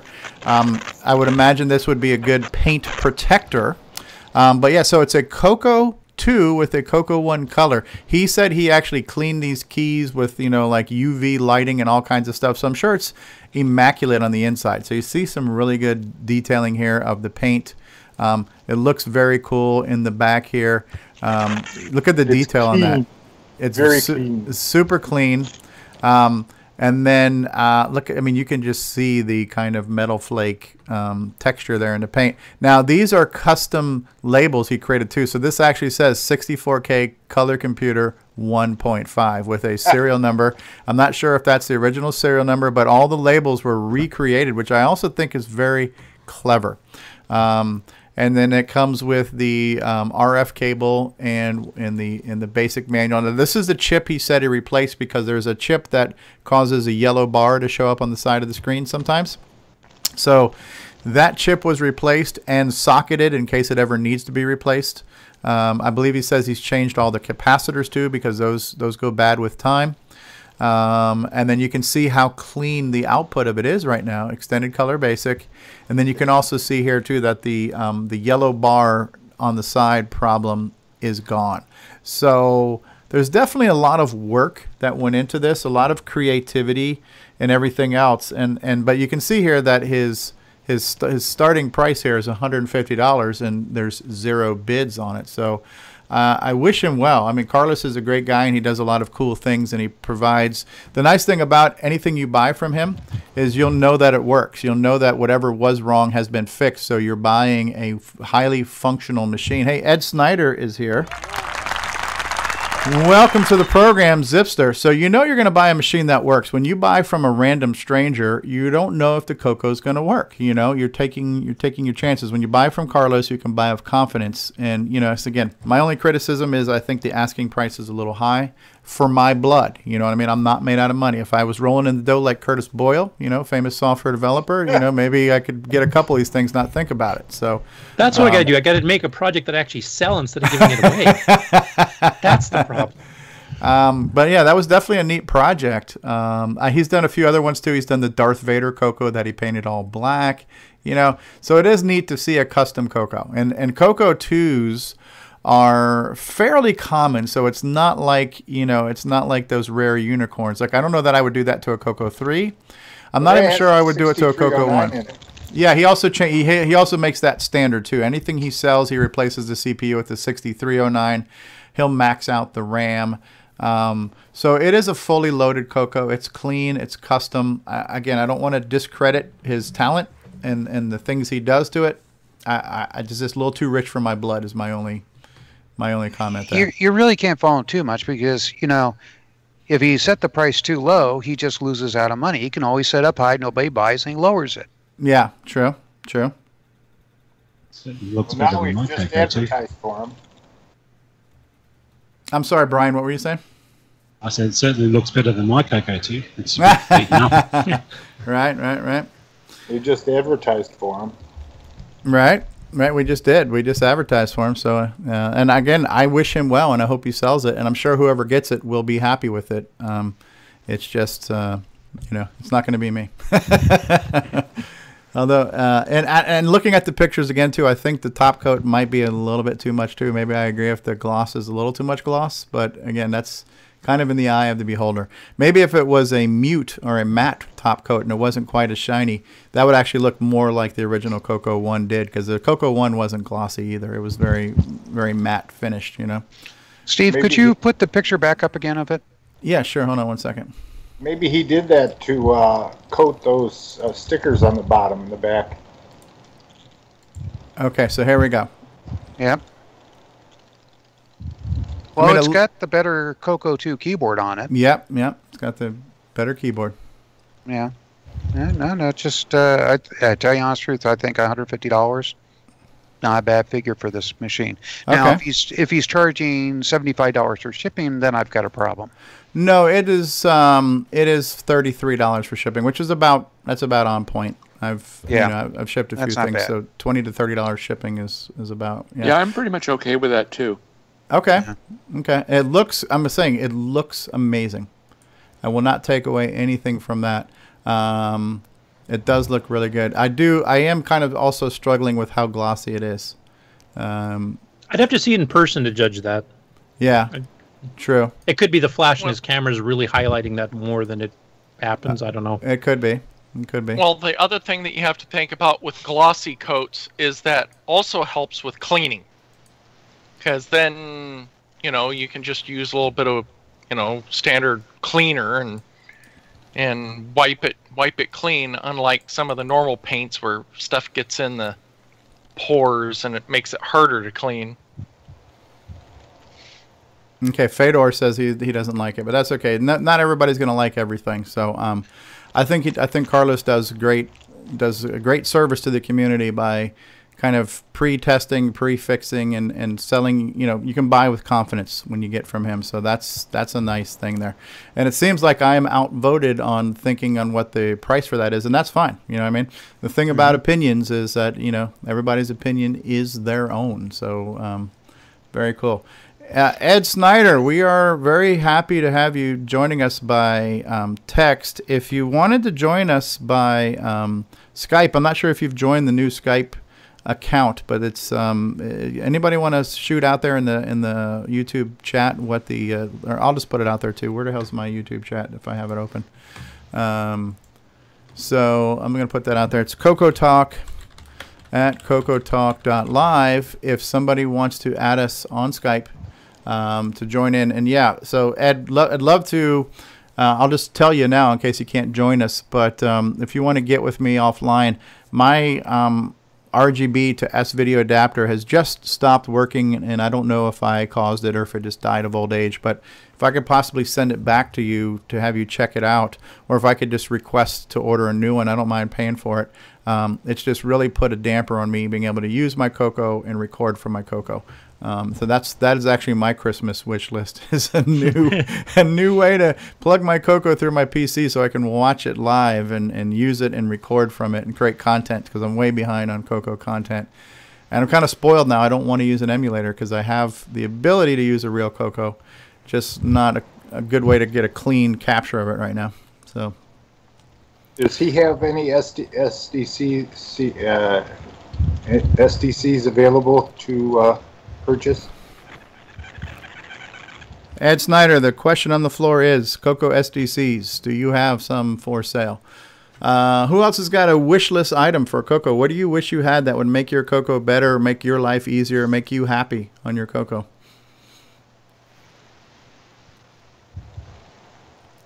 It's that good.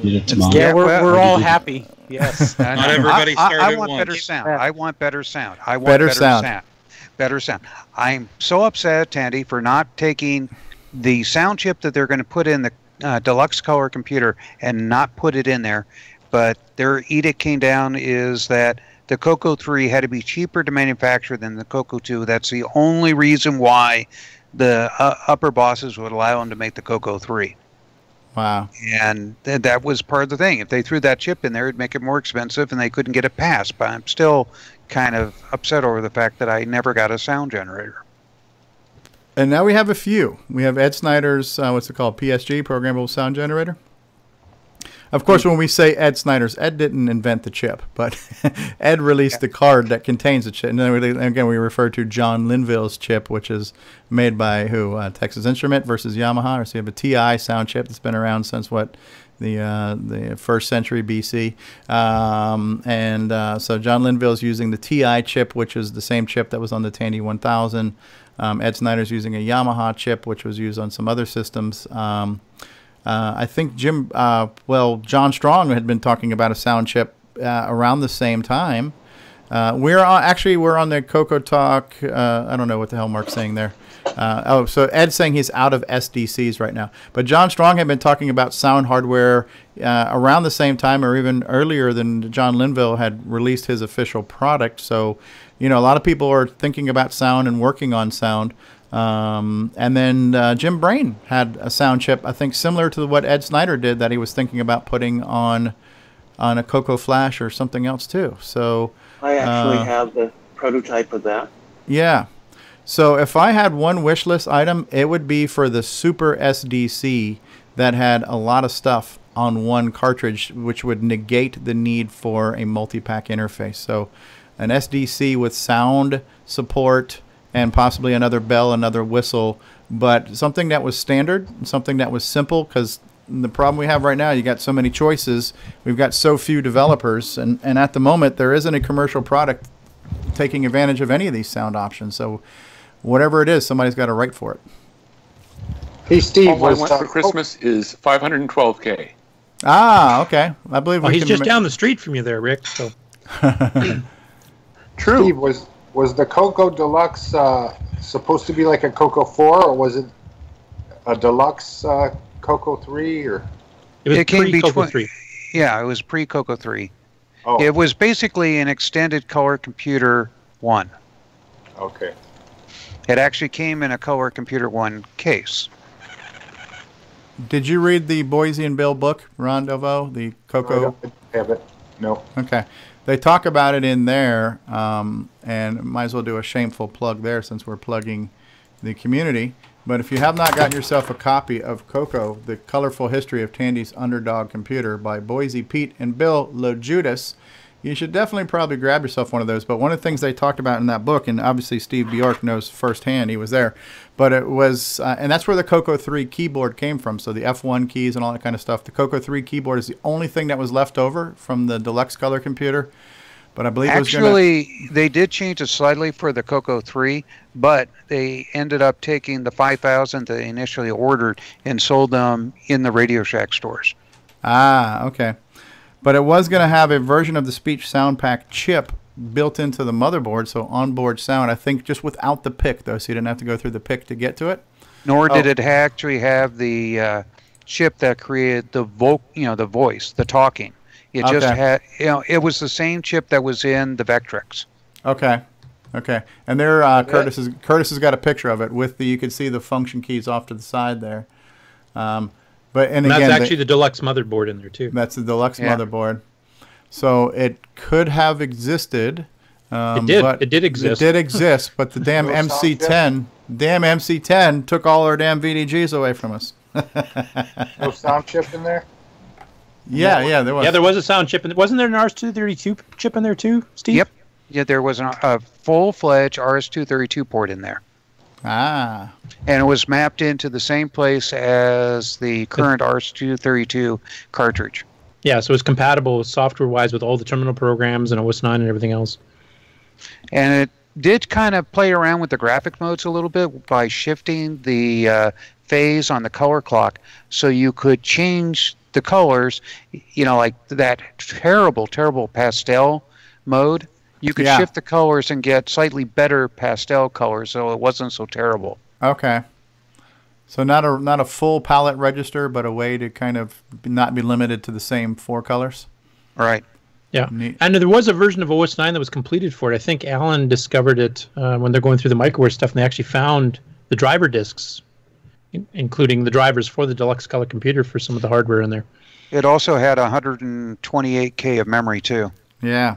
Yeah, and a RAM disk built into the disk basic ROM, or the extended basic ROM. Yeah. Mm-hmm. Somebody's got to build one. Yeah, so it's almost like a CoCo 2.5, right? Not quite a CoCo 3, more than a CoCo 2, and some other side items that didn't and make their way to the CoCo 3. Well, that's kind of where we are right now. We're looking at making a couple of CoCo 4 with FPGAs. We're looking at Ed Snyder's saying a couple weeks probably. He might have some more CoCo SDCs. He says he's in the middle of all these analog boards for the CoCo 3 FPGA project right now. That's the Gary Becker one, right? Gotcha. Yeah. Right. He's making an analog add-on Ed, for that. I'm gonna be contacting you. I do need at least one of those cards. There you go. I need a second one as well. And John will need some cases, so just be forewarned. Yeah. My wish would be for more games too, because I'm a game player, and playing CoCo games has just been like a lifelong hobby and passion of mine. I am not there yet where I can contribute to it, and I look forward to that day where I can offer something to the game space. But it just seems like the developers we have, you can pretty much count them on one hand or maybe a couple more fingers. I'm grateful for them all, but the selfish person in me wishes there were more games coming out, more than just 2 or 3 games per year. Steve, please. Steve, be careful what you ask for. You might start getting people sending you games to bug test. Yeah. And if you want, I can patch some of the Olsen games so they are buggy, and then you can try to figure out how to fix them. So. Actually, Grant's the king of that right now. Grant found the kill screen in Bomb Threat. So. And to be honest, I mean, this has been the most games that have came out, I think, in years has been this year. The last couple years. I'm not. Your wish has already been partly coming true, I would say. Yeah. And just because of your own efforts. And there's more in the pipe. And I'll just shameful plug right now. Here's my still sealed copy of Bomb Threat, autographed by the man himself, Rick Adams. And woohoo! Look at that. And this is available. Rick's got a website for this. I believe I added you to my website too, Rick, on the Retro Swag Shop at 8bit256.com. So I think I've got a link to your Bomb Threat. The ability to purchase Bomb Threat is also linked over on my swag shop. I think I'm behind adding Bruce to that. But yeah, there are a number of new games. Like, so right now, Forest of Doom was new. Timberman is now just out new. Bomb Threat was just behind that. Before that, earlier this year, we had Flood It by Evan Wright on a cartridge. I think that was one of the newer games this year. Last year, we had several games. We had Farfall, we had Popstar Pilot, we had Bomb Squad. So yeah, I have a stack of cartridges and new games, and I'm happy for what I have. It's just like, again, I'm just being selfish, wishing I had a few more. Of course, I could add a shameful plug that they would all play pretty good on a CoCo to Atari joystick adapter. But who's saying? No. Is that Project Mercury again? Yeah, Project Mercury. So what's Project Venus? That's my question. Don't know. But one of the things I did forget to add is a lot of this, there was a lot of effort with Jim Brain, because I was talking about this in our Discord chats. And I gave him the dimensions, and he just whipped up the board, the PC board, in less than an hour. Oh, wow. So that little circuit board that goes in the connection. That was Jim Brain. Yeah. Hey, Mark, to answer your question, it's Frenomythic. I believe Fedor's already in there. His Discord name is Frenomythic. Okay, thanks. I was looking for it. Yeah. No, that's cool. I love that little picture. It's very small. And that's kind of cool to have a whole passive inline solution without any extra bulk to it, Yeah, that was the whole idea. I just wanted to get a joystick adapter that, because most of them were put in project boxes, and I'm not saying there's anything bad about them. I wanted to try to reduce the footprint of the CoCo. Yeah. No, that's cool. No, I like it. Yep. And back to the games, don't forget the Dragon ones that have been coming out too, like Dungeons and stuff too. Dungeons is out, and Tiburon, and the other one that Stuart Orchard is making, where it's kind of a cool top-down shooter. Yeah, there's stuff out there. And that's another challenge I have is right now time to play. Like, I still haven't really played Forest of Doom. The only time I looked at it and played with it is that time that we interviewed Bruce. I haven't had time to sit down and play it. He even says, listen, if you were an early tester of the game, you have a chance to win the cup, the Chalice of, what was it called? Chalice of Victory, or Chalice of, gosh, I can't remember now. But yeah, that would be kind of cool, right? Bragging rights. So Bravery, I believe. Chalice of Bravery. Oh, look at that. Who's holding up a bomb? Here we go. Timberman picture. There we go. I changed my... is that your profile picture? So it looks like it does kind of look like you, Ron. I'm not going to lie. Ron Delvaux is the Timberman. It's coming soon for the holiday season of 2018. He's a lumberjack. He's okay. Coming this holiday season, Timberman starring Ron Delvaux. There's action, get down. There's romance, get to the chopper. It'd be a great idea. I always admired John Fogerty because he always put those kinds of shirts. Yeah, cool. It'd be a great idea and a tie-in. Maybe we can get Ron Delvaux to go to CoCo Fest and dress up as Timberman. Yeah, that'd be great. He'll be the new version of the Coco Cat. Yeah. Just no problem bringing an axe through airport security, right? Oh no problem at all. You just have to check that in your luggage. Somewhere I do have an axe in my collection that would go through security because it's rubber. Ah, prop. There you go. Mm-hmm. You don't have never know with TSA. Yeah, that's true. TSA stands for Too Stupid for Arby's. Arby's here. Yeah, they can't even get the fries straight at that place there. They're all twisted around. I'm glad that I didn't have to go through security at the airport with a bunch of copies of Bomb Threat. Yeah, right? I wonder if they came from Canada. Well, they drove anyways, right? So, we still have to check your customs. I had problems with John's. Well, actually, I had more problems because I didn't have a receipt. But right. Well, you have to wonder, if you were that person bringing a bomb, would you bring an actual bomb in a package that said bomb, or would you try to be discreet about it? I don't know, reverse psychology. It might work on the TSA. How dumb of a bomber are you? Oh my goodness.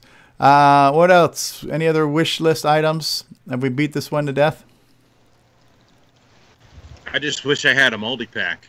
Yeah. Well, there is the mini pack, another fine Ed Snyder product, complete with case from John Strong.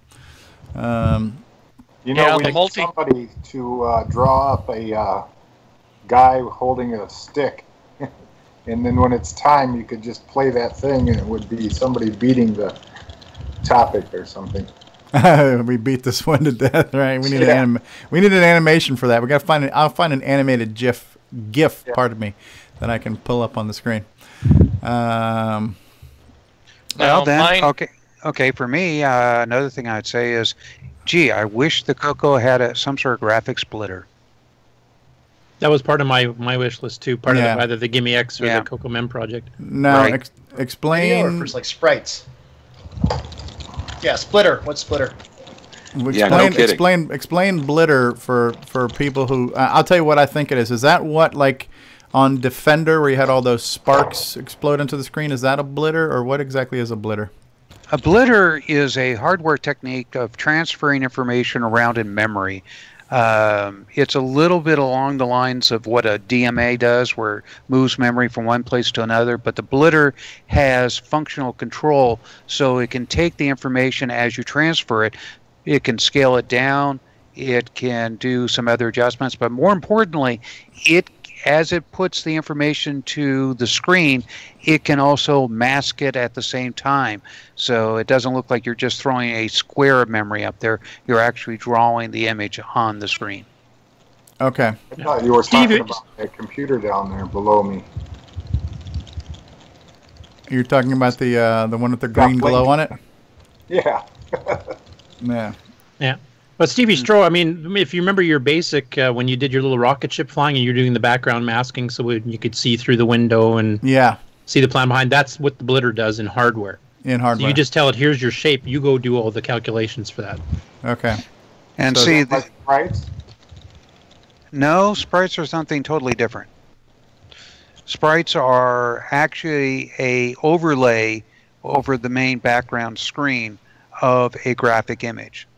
Typically, the video display generator builds them one line at a time, but puts that information in on top of it for you. So it's not affecting the way the bitmap memory is, it's affecting the way the buffer is for that line that's going to get displayed to the screen.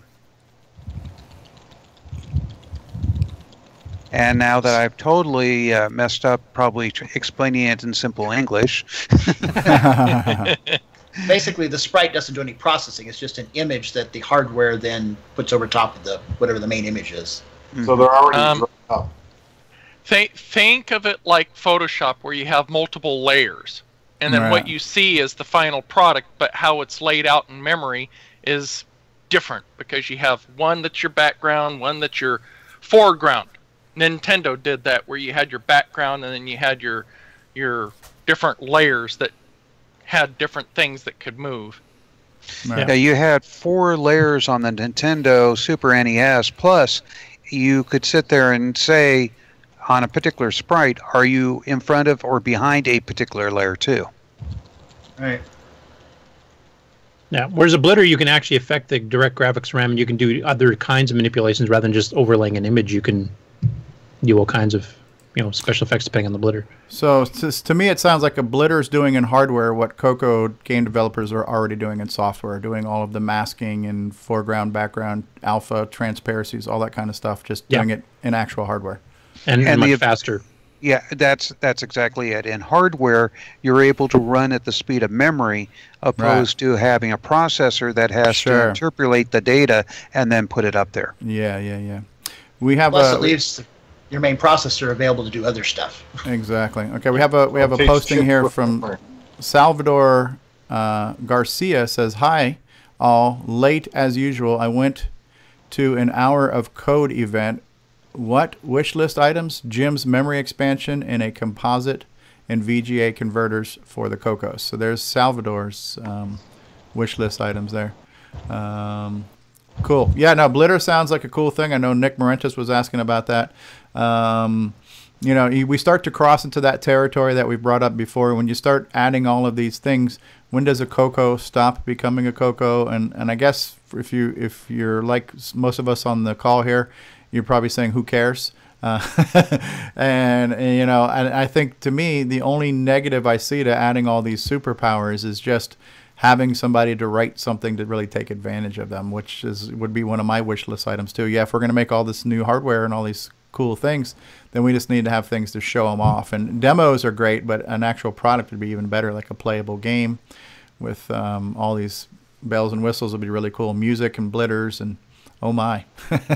Yeah. Well, I mean, one of the reasons I wanted to have that done and we can do stuff with Nitrous 9 is because it's a driver-based operating system, is that if you write a Basic 09 game and it just replace the graph-driv driver with one that knows this hardware exists and accelerates it all, you don't have to rewrite the game at all. You just run it, and it runs 10 times faster. Yeah. It was kind of like we did with the 6309 chip. I mean, the operating system runs between 30 to 100% faster, and you don't have to change any of your code whatsoever. So that's the advantage of having a quote-unquote real operating system under, because on Disk Extended Basic, you pretty well have to rewrite the game every time. Right. Yeah, you have to. Your routines are kind of hard-coded; they're not modular. Yeah, nothing prevents you from doing that, of course, but yeah, it's more work. It's a free thing with an operating system where you just rewrite the driver, just like when you upgrade your graphics card in your PC. Right. What that does not give you is. Well, actually, it'd be easier because you don't have to rewrite your software. And RS-DOS, it does not give you the ease of use. Yeah. So, and I hate using RS-DOS because it's not really a DOS. It's basic with disk commands. Cool stuff. Yeah, I like the topic of wish list items. I'm trying to keep my wish list items somewhat practical. Wish for more software. Wish for a good output. I'd like sound too. VGA, or are you wishing for HDMI? Because I think that's transitioning too, right? No, I don't want VGA. No. So right now, my two options are going to be the S-Video or HDMI. I don't have anything to record from VGA, and I've resisted because Barry Nelson and a lot of people have been talking for a long time. Just get a SCART to HDMI and just get this and just get that. And there's nothing wrong with those suggestions. And for me, again, this gets down to opinion and preference. It's not right or wrong, but I've got limited real estate And I'm also just a fan of minimalism whenever possible. So I just don't want a bunch of crap. I don't want a cable that goes into a box that goes to another cable that then goes to another box. You know, it's just a bunch of clutter. With my S-Video adapter, the footprint of the S-Video circuit board was very small, and that outputted with a single cable to an S-Video USB dongle that was plugged into the back of my PC. So no space at all, next to no space was taking up on my desk. Right now I've got the freaking, the box here to convert SCART to HDMI. This has to then plug into another box that captures HDMI. So I now need 2 boxes to do this. And again, it works, but this is just me and my first world problem saying, I wish I didn't need so many damn boxes, because every box needs a wall wart and a power outlet too. So for me, less is more, and that's just my preference. And the only reason why I even tried this is because my S-Video stopped working. I was very happy with that S-Video. The picture was great. The RGB was flawless, and it just kind of worked, you know. In fact, the color computer's like module like this anyway, you know. This is kind of what life is like. Yeah, but VGA does not appeal to me, because I don't want to. I'm not going to plug in a VGA monitor, and I don't have anything to capture from VGA, and I'm not spending even more money on that. And VGA is slowly starting to disappear. Yeah, I think. yeah, it's still analog, and it's like a 80s, 90s technology, you know. So Steve, can I wrap up for you? Yeah, what's that? Yeah, so what the wish list is: a CoCo SDC with a multi-pack, 2 sound chips, an Alt 90, a speech sound pack, an RS-232, hardware Bluetooth, network card, HDMI, and S-Video, and 8 meg of memory. Who's going to tell Ed? Okay. Oh, we also need a 6309. Oh yeah. Oh. 6309. Side of fries. Side of fries. A 631609. That's what we need. Are we over 1,000 yet? Orders? Dollars? I think Ed just fell over. Yeah. I see a little bit of chatter on the sidebar here talking about Discord, and just so you guys know, Discord is something we use to communicate, but we don't use Discord for the actual live show. So the live show is still going through Skype. If you wanted to join the live call, you need to add CoCoTalk at CoCoTalk.live as a Skype contact, and you can call in. We still like to have you join us on Discord, because we have a lot of offline conversations going on there, and just daily just talking about stuff. Yeah, that's a nice wish list. I mean, it's theoretically possible to build all that into one thing. The Uber card, I think, is what the Uber device is what Jim Brain was calling it, right? We're going to build the Uber CoCo device. The Eliminator 3, that's what I'm going to call it. Right. And then at this point, it's starting to become something like the CoCo FPGA or the DEC Nano CoCo on a chip, because it's, you know, the amount of money you're going to spend into all these peripherals to add on to your CoCo, and then your CoCo is going to be like the size of a VW bus with all of the accoutrements attached to it. You might have just gotten the DEC Nano or FPGA project and having a small form factor. This way I get to keep the original CoCo keyboard. And all its glory, right? So, and the black joysticks, you know. Yeah.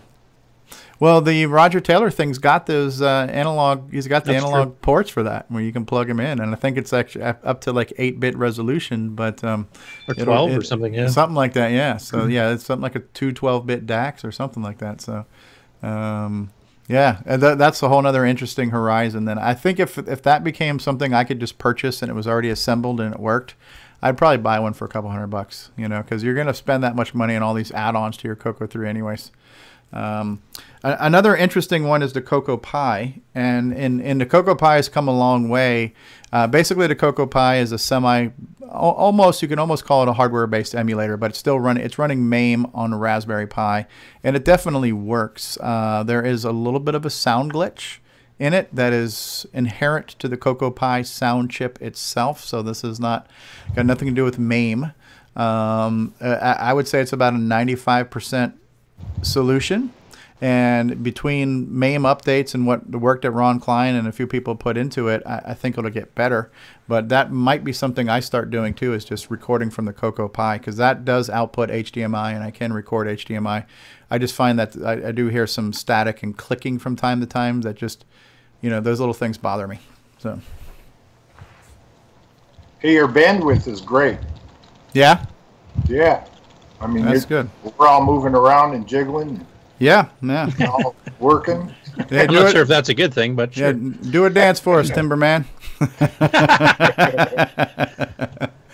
All right, have we beat this one to death? Anybody have anything else they want to add to it? I don't know. Nick's typing something in Skype, but I don't know if he's able to hear the stream. But okay. All right, well, while you guys think about that, I'm going to run another commercial. We'll talk about CoCo Fest again. I don't think a lot has changed on that website, but we'll at least mention CoCo Fest, keep it in everyone's minds. So gather your thoughts on any other Christmas wish list items for the CoCo, and we'll be back in just a minute here.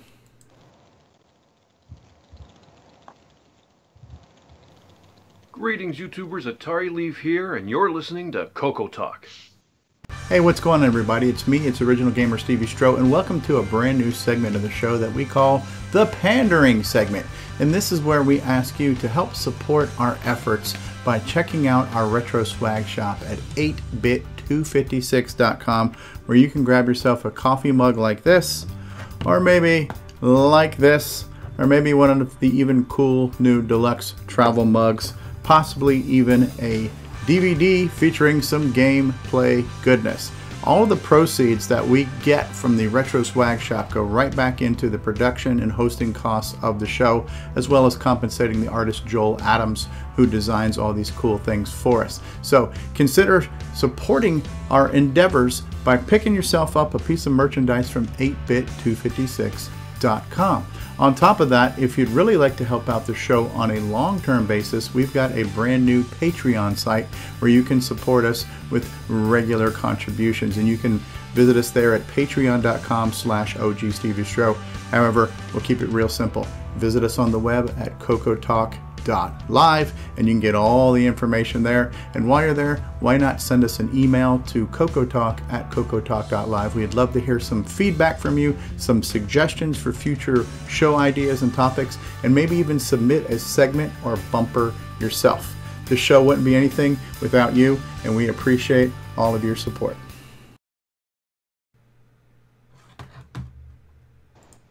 That guy's annoying, isn't he? All right, so we are back. Did anybody come up with any other wish list items you want to talk about? How did you scratch yourself, Steve? Yeah, that's a funny story, and that's already healed by now because I am borderline immortal. But that was the day after Thanksgiving. We got our Christmas tree, and I was getting the Christmas tree off of the roof, and it freaking fell on my face. I caught the tree. So I caught the Christmas tree with my face. I took one for the team. Now, was Timberman like hacking it down, and that's why it fell on you? Yeah. Yeah. So yeah, I'll probably have to redo that one and get rid of the scar tissue there, huh? So good stuff. All right. Any other wish list items, or have we beat the wishing to death for now? I think that's it for now. All right. So we will go ahead and look at the CoCo Fest website. And I believe right now the only thing that has changed is the main page here. So this is at GlensideCCC.com. This is the Glenside Color Computer Club. These are the folks who have been bringing us CoCo Fest for going on 28 years now. So we have the date. The date is, where the hell is the date?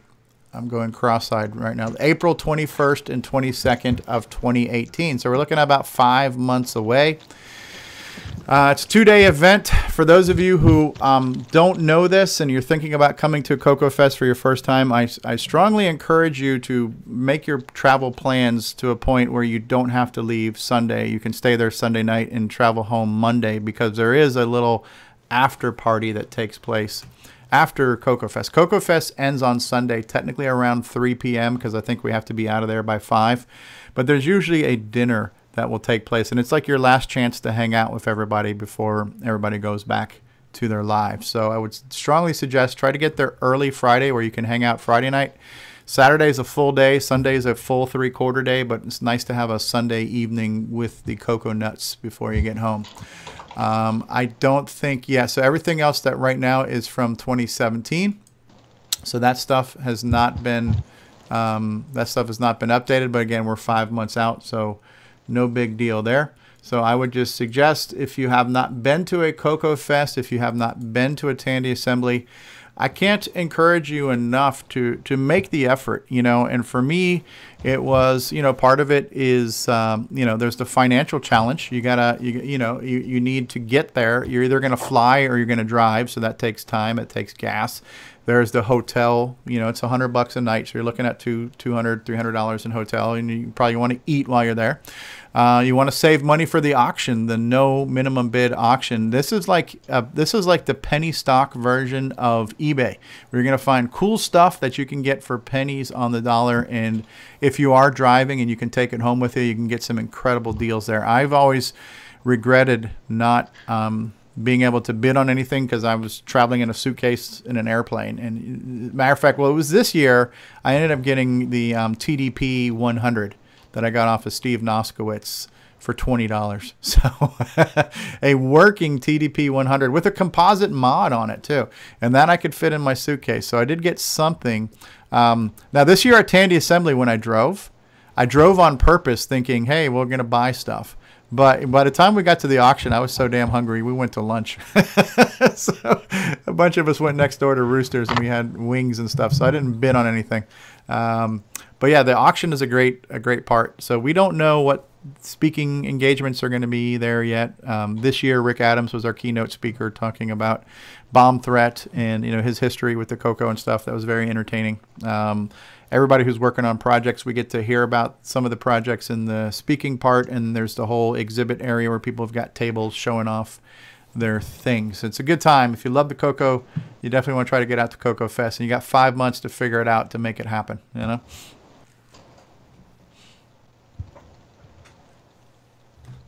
Oh, Jim has popped into the chat as well on YouTube now, and he said, "Yeah, come on, go for 32 slots." Oh, 32 slot MPI. Yeah, not a problem. Not a problem. Because we're talking about saving space here, so that makes perfect sense. He's even got one taker so far. Brian says he'll get one. Oh, yeah? 32 slot MPI. Yeah. I figure you can put one sound card in each, and if you do 4 voices on each, that'll give you how many voices total? 128. You can do like a full surround sound 3D, like above your head, below. Wow. Just like Atmos. Yeah. I got a question for Brian. I'm trying to figure out, Brian Joyce, what is the significance of your profile picture here? This is a very interesting artistic face that looks like a sculpture. Oh, my real face is pretty ugly, so I thought I'd just Photoshop Hey, listen, look who you're up here with, okay? This is not a beauty pageant, okay? So Speak for yourself, Steve. Speak for yourself. It's very artistic, though. It looks like a sculpture or something. It's nice you're speaking about David's face that way. Curtis. That was a compliment. Well, I'm bald and a goatee, so I'll look a bit like David Ladd, so I've got to change all right. So can't be looking the same. So who has been in the live chat? Let's acknowledge some people who have been here in the live chat. So Norlander has been with us. Coco Man has been with us. Scott Went has been with us. Tom C has been here. Tim Franklin was here. Sixy was here. Wayne Campbell stopped by for a little bit in the live chat. Obviously, some of us in the panel here in the live chat. Fedor Stamen is here in the live chat. So was Ed Snyder. Mr. Zipster himself stopped by the live chat. And Ed, you are welcome on the show anytime you want to talk about your projects, anytime you want to plug what you're working on, or just join us for no particular reason whatsoever. And who else? Salvador Garcia was here. Hello, Salvador. Retro Innovations, Jim Brains out here trolling the chat. So, yeah. And we've had a pretty full house in the chat today too, and it's been another good show. Are we running out of things to talk about here? We're gonna start winding down. We want to save it for next week. I'm sure I could come up with some floppy stuff if you like. Yeah, so let's wind it down. Yeah, we'll wind it down. We're not having a newbie talk this week. Grant Leighty's been here, and Grant has not said much because Grant is sick. But we appreciate you being the soldier and sticking through the whole show, Grant. And thanks for running Skype for us today.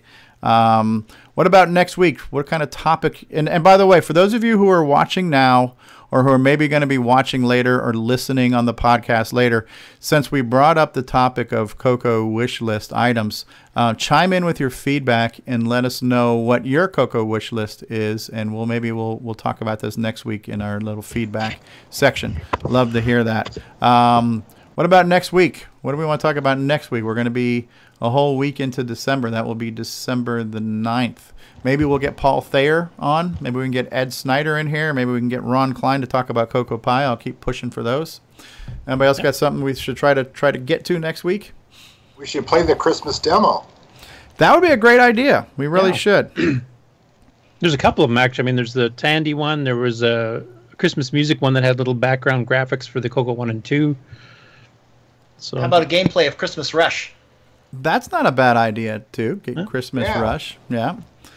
So I just want to remind, we don't know what next week's topic is going to be just yet, but on December the 16th, we do know what the topic is going to be. It's going to be the Chalice of Bravery. It's going to be the second round of contest winners of Forest of Doom. We're going to probably do a live stream of Forest of Doom. It's either going to be live, or I might actually pre-record it so we can maybe fast forward through a few different sections of it and see how the gameplay progresses and how the leveling progresses and see how far we can get. Welcome to CoCoTALK. Ron Klein, his artistry there. His artistry knows no bounds right there. It's beautiful stuff there. So yeah, so not next week, but the week after, we're going to be airing at a special time. It'll be 2 hours earlier, 12 p.m. Eastern Standard Time. Will be the Chalice of Bravery, Forest of Doom episode, plus whatever else we end up talking about that week. I definitely said hello to everybody in the live chat, which is good. So, yeah, put your thinking caps on for what we'll talk about next week. Send us some feedback. We love our Coco, too. Ron has there in his artwork, too. Yes, so send us some feedback to CoCoTalk at CoCoTalk.live with show suggestions and topics and things like that.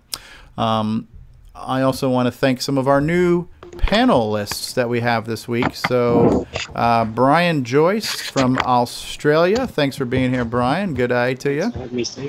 And Coco Man, are you still in the witness protection program? Can you tell people your real name, or are you still going by just Coco Man?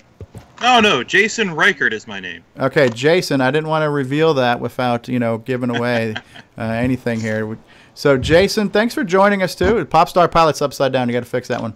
I know it's hard looking in the camera, right? Yeah. Some great offerings, and these are some of the foreign imports here. So Popstar Pilot from Australia, Forest of Doom from Canada. So we are a multicultural community here. Anybody got anything? Rick Adams, Bomb Threat. Let me do that. I got to represent here. So hold on. As we're holding up, still available. Yeah, it's on his website, or you can go to if you want to put your website in the chat, Rick, or if not, just go to 8bit256.com. I've got a link to it there. So Bomb Threat and Timberman are here as well, so we might as well represent some of the new Coco games. Yeah, he's got a link, but yeah, I'm pretty sure. Matter of fact, rather than me guessing, let me look at this infinity window here. Look at the infinity window. So this is a multi-purpose thing here right now because I get to plug the swag shop real quick at 8bit256.com. But also, if I go over here to DVDs and software, so here's where you can get one of my DVDs. And then if you scroll down here, this is where you can get the link to Rick Adams' Bomb Threat. So I do have a link to that, and that will take you to the ordering page where you can get Rick Adams' Bomb Threat for a mere $20. But it also includes lots of bonus content. There are videos on there, things like that. So it's not just the game, all right? So, yeah, if you don't know Rick's URL, I've got it on mine. Go to 8bit256.com, click on DVDs, and there you can get your copy of Bomb Threat. And hopefully at Coco Fest, we might get another round. Shut up and take my money. That's what Coco made. I love that meme. Shut up and take my money. So maybe we'll get another round of cartridges at Tandy Assembly for those of you who want a ROM pack of the game. And maybe get a chance to get Rick to autograph it for you, too. It'd be kind of cool. I'm planning on buying both Timberman and Bomb Threat with autographed copies, hopefully at Coco Fest. If there are cartridges there, which I can't imagine why there wouldn't be, I will certainly I will autograph them for free. Autograph them for free. There you go. As long as they show a receipt and proof of purchase of the cartridge, right? Nope. I don't have time to check. So for those of you with your counterfeit cartridges, you can get them signed. So. Right. Good stuff. Anybody else have anything they would like to plug before we wrap up this week's show? As always, my haunt and I'm hackers. hoping to have a new game by then, but we'll see. Say that again, Steve. As always, haunthackers.com for all of your Halloween controller needs. And I've got plenty of needs when it comes to Halloween controlling. So, or just in general. But. Yes. Oh, there's David Ladd's creepy voice just kicked in. So. Well, you did say Halloween. Yes. Holiday built for you. Fedor says, can we plug our stuff? Yeah, what do you want to plug there, Fedor? Why not? Nobody's making any money here, so why not? Plug it. Good stuff. All right, so while we're waiting on Fedor, we will say... I can plug my 6309 processors I have for sale. So okay, put them in the Skype chat, too. Me at, oh, okay. But so go ahead and say it. I'm sorry.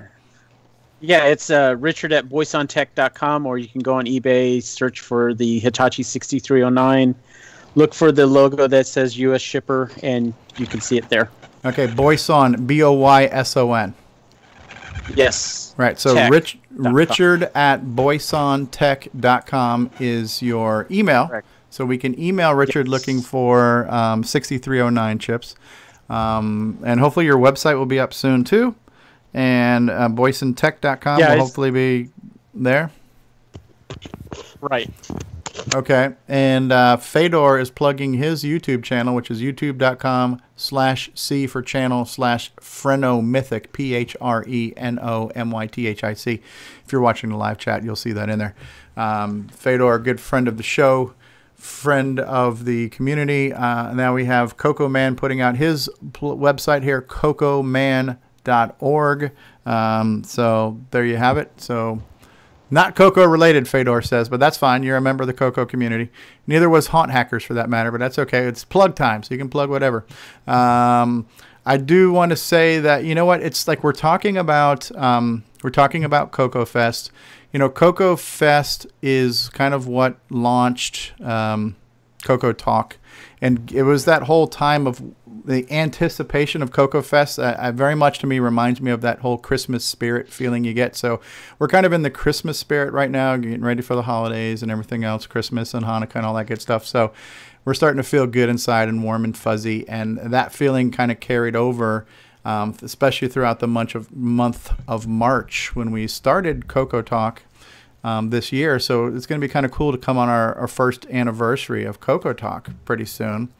It might be interesting too. We can ask for permission, and they're usually pretty amenable. But maybe we could have a CoCoTALK live from Coco Fest. You know, where we live stream it from the event and have a live audience of whoever comes out. Kind of like what we did at Tandy Assembly, but this one will be all Coco. You know, so that'd be kind of cool. Idea. So we can ask. You know, they need to say it's just ask.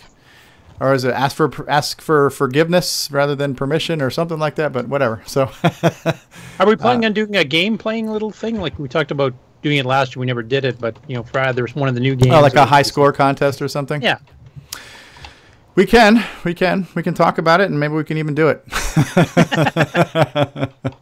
Hey Steve, I got an idea for another one that you could record too. After we've all on Saturday night have hit the bar. I don't say broadcast it live because you're going to probably have to bleep some things, but we can have a nice conversation recorded. Okay, CoCoTALK After Dark. Yes. Yeah. So, CoCoTALK Uncensored. Definitely the darker side. The darker side of Coco. What do you really think? Oh, that's perfect. I'd fit right in. Let's talk about 15 minutes about the... MC10? I could take 15 hours of MC10 bashing based on last week's show. It was great. That's definitely given me some ideas for a best of episode, as well as some bonus content for our patrons. Are we going to invite viewers to submit chunks that they would like to see in the best of episode? We can do that. Let's do that right now. So we've been you have so many discussions, you forget which ones are internal and which ones are public. But yeah, so we'll throw that out there right now. We have been thinking about wanting to do a best of CoCoTalk and maybe make it like a year-end review.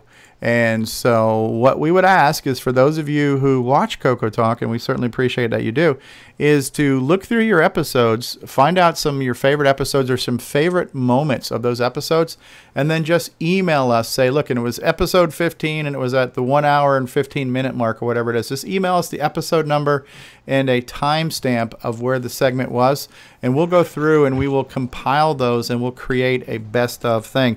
But for me to scrub through, now 38 episodes of 3 to 4 hours a piece, I'll just never have the time to make that decision myself, and I think it's better to have this crowdsourced and have the community decide.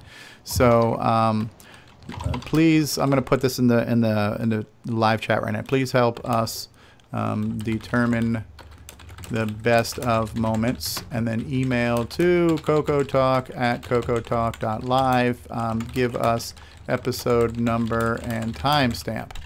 There you go. So yeah, if anybody's willing to do that, to just kind of go through your episodes, scrub around, figure out what you liked, we'll take all those, and it'd be great to have a year-end episode, kind of the best of CoCoTalk. All right. Anybody else, any closing thoughts? Anything else you want to plug? Or are we ready to put this one to bed? I think I'm good. All right, so we're coming up on 2.5 hours, so probably not a bad time to go ahead and end the show. So we now have our new and improved CoCoTalk outro, which we'll play for everyone. So enjoy the music as created by D. Bruce Moore, author of Forest of Doom. Bruce has graciously given us some music to use for our theme song. And listen to that, and we'll see you next week, guys. Thank you for watching. Don't forget to... Jim Brain says that the 0.00000 mark to 0.000.1, where no one was talking, was the best part ever. Yes, it was. Silence is golden. Thanks for that, Jim. It wouldn't be a show without Jim trolling the comments there. So I can die a happy man now. All right. So we're going to go to outro, and we'll see you guys next week. Thank you for watching CoCoTalk. Check us out on CoCoTalk.live. And thank you all for being here in the panel. Once again, we've had, who have we had here? We have had, what's his name there? Grant Leighty and Ron Delvaux and Curtis Boyle and Mark Overholser and Rick Adams and David Ladd and Brian Joyce and Steve Bjork and Richard Lorbieski and Coco Man. We were also joined earlier by John Strong as well of Strongware. Thanks, guys, for being here, and thank you all in the live chat. We'll see you next week. Thank you for watching CoCoTalk, the world's leading live talk show featuring the Tandy Color Computer. For all things CoCoTalk, visit us on the web at CoCoTalk.live. We'd love to hear from you. Send feedback, suggestions, even segments via email to CoCoTalk@CoCoTalk.live. If you love the color computer like we do, then visit imacoconut.com for all your color computer needs. Consider supporting the show with a purchase of merchandise from our retro swag shop at 8bit256.com. If you'd like to become a patron of the show, we'd love for you to visit our Patreon site at patreon.com/OGStevieStro. CoCoTalk would not exist without the community and its cast and crew. Thanks go to Curtis Boyle, David Ladd, Mark Overholser, Grant Leighty, Bruce Moore, Rick Adams, Ron Delvaux, Richard Lorbieski, Jim Brain, Nick Marentes, Karen Anscombe, Simon Jonason, Wayne Campbell, Steve Batson, John Strong, and Barry Nelson. Special thanks to Steve Bjork for production suggestions. Stay on target, everyone. Please help support the color computer community by visiting some of its contributors. The CoCo Crew podcast at cococrew.org. Glenside Color Computer Club, host of CoCo Fest at glensideccc.com. Jim Brain and Retro Innovations at go4retro.com. Tandy Assembly at tandyassembly.com. Cloud9 Technologies at cloud9tech.com.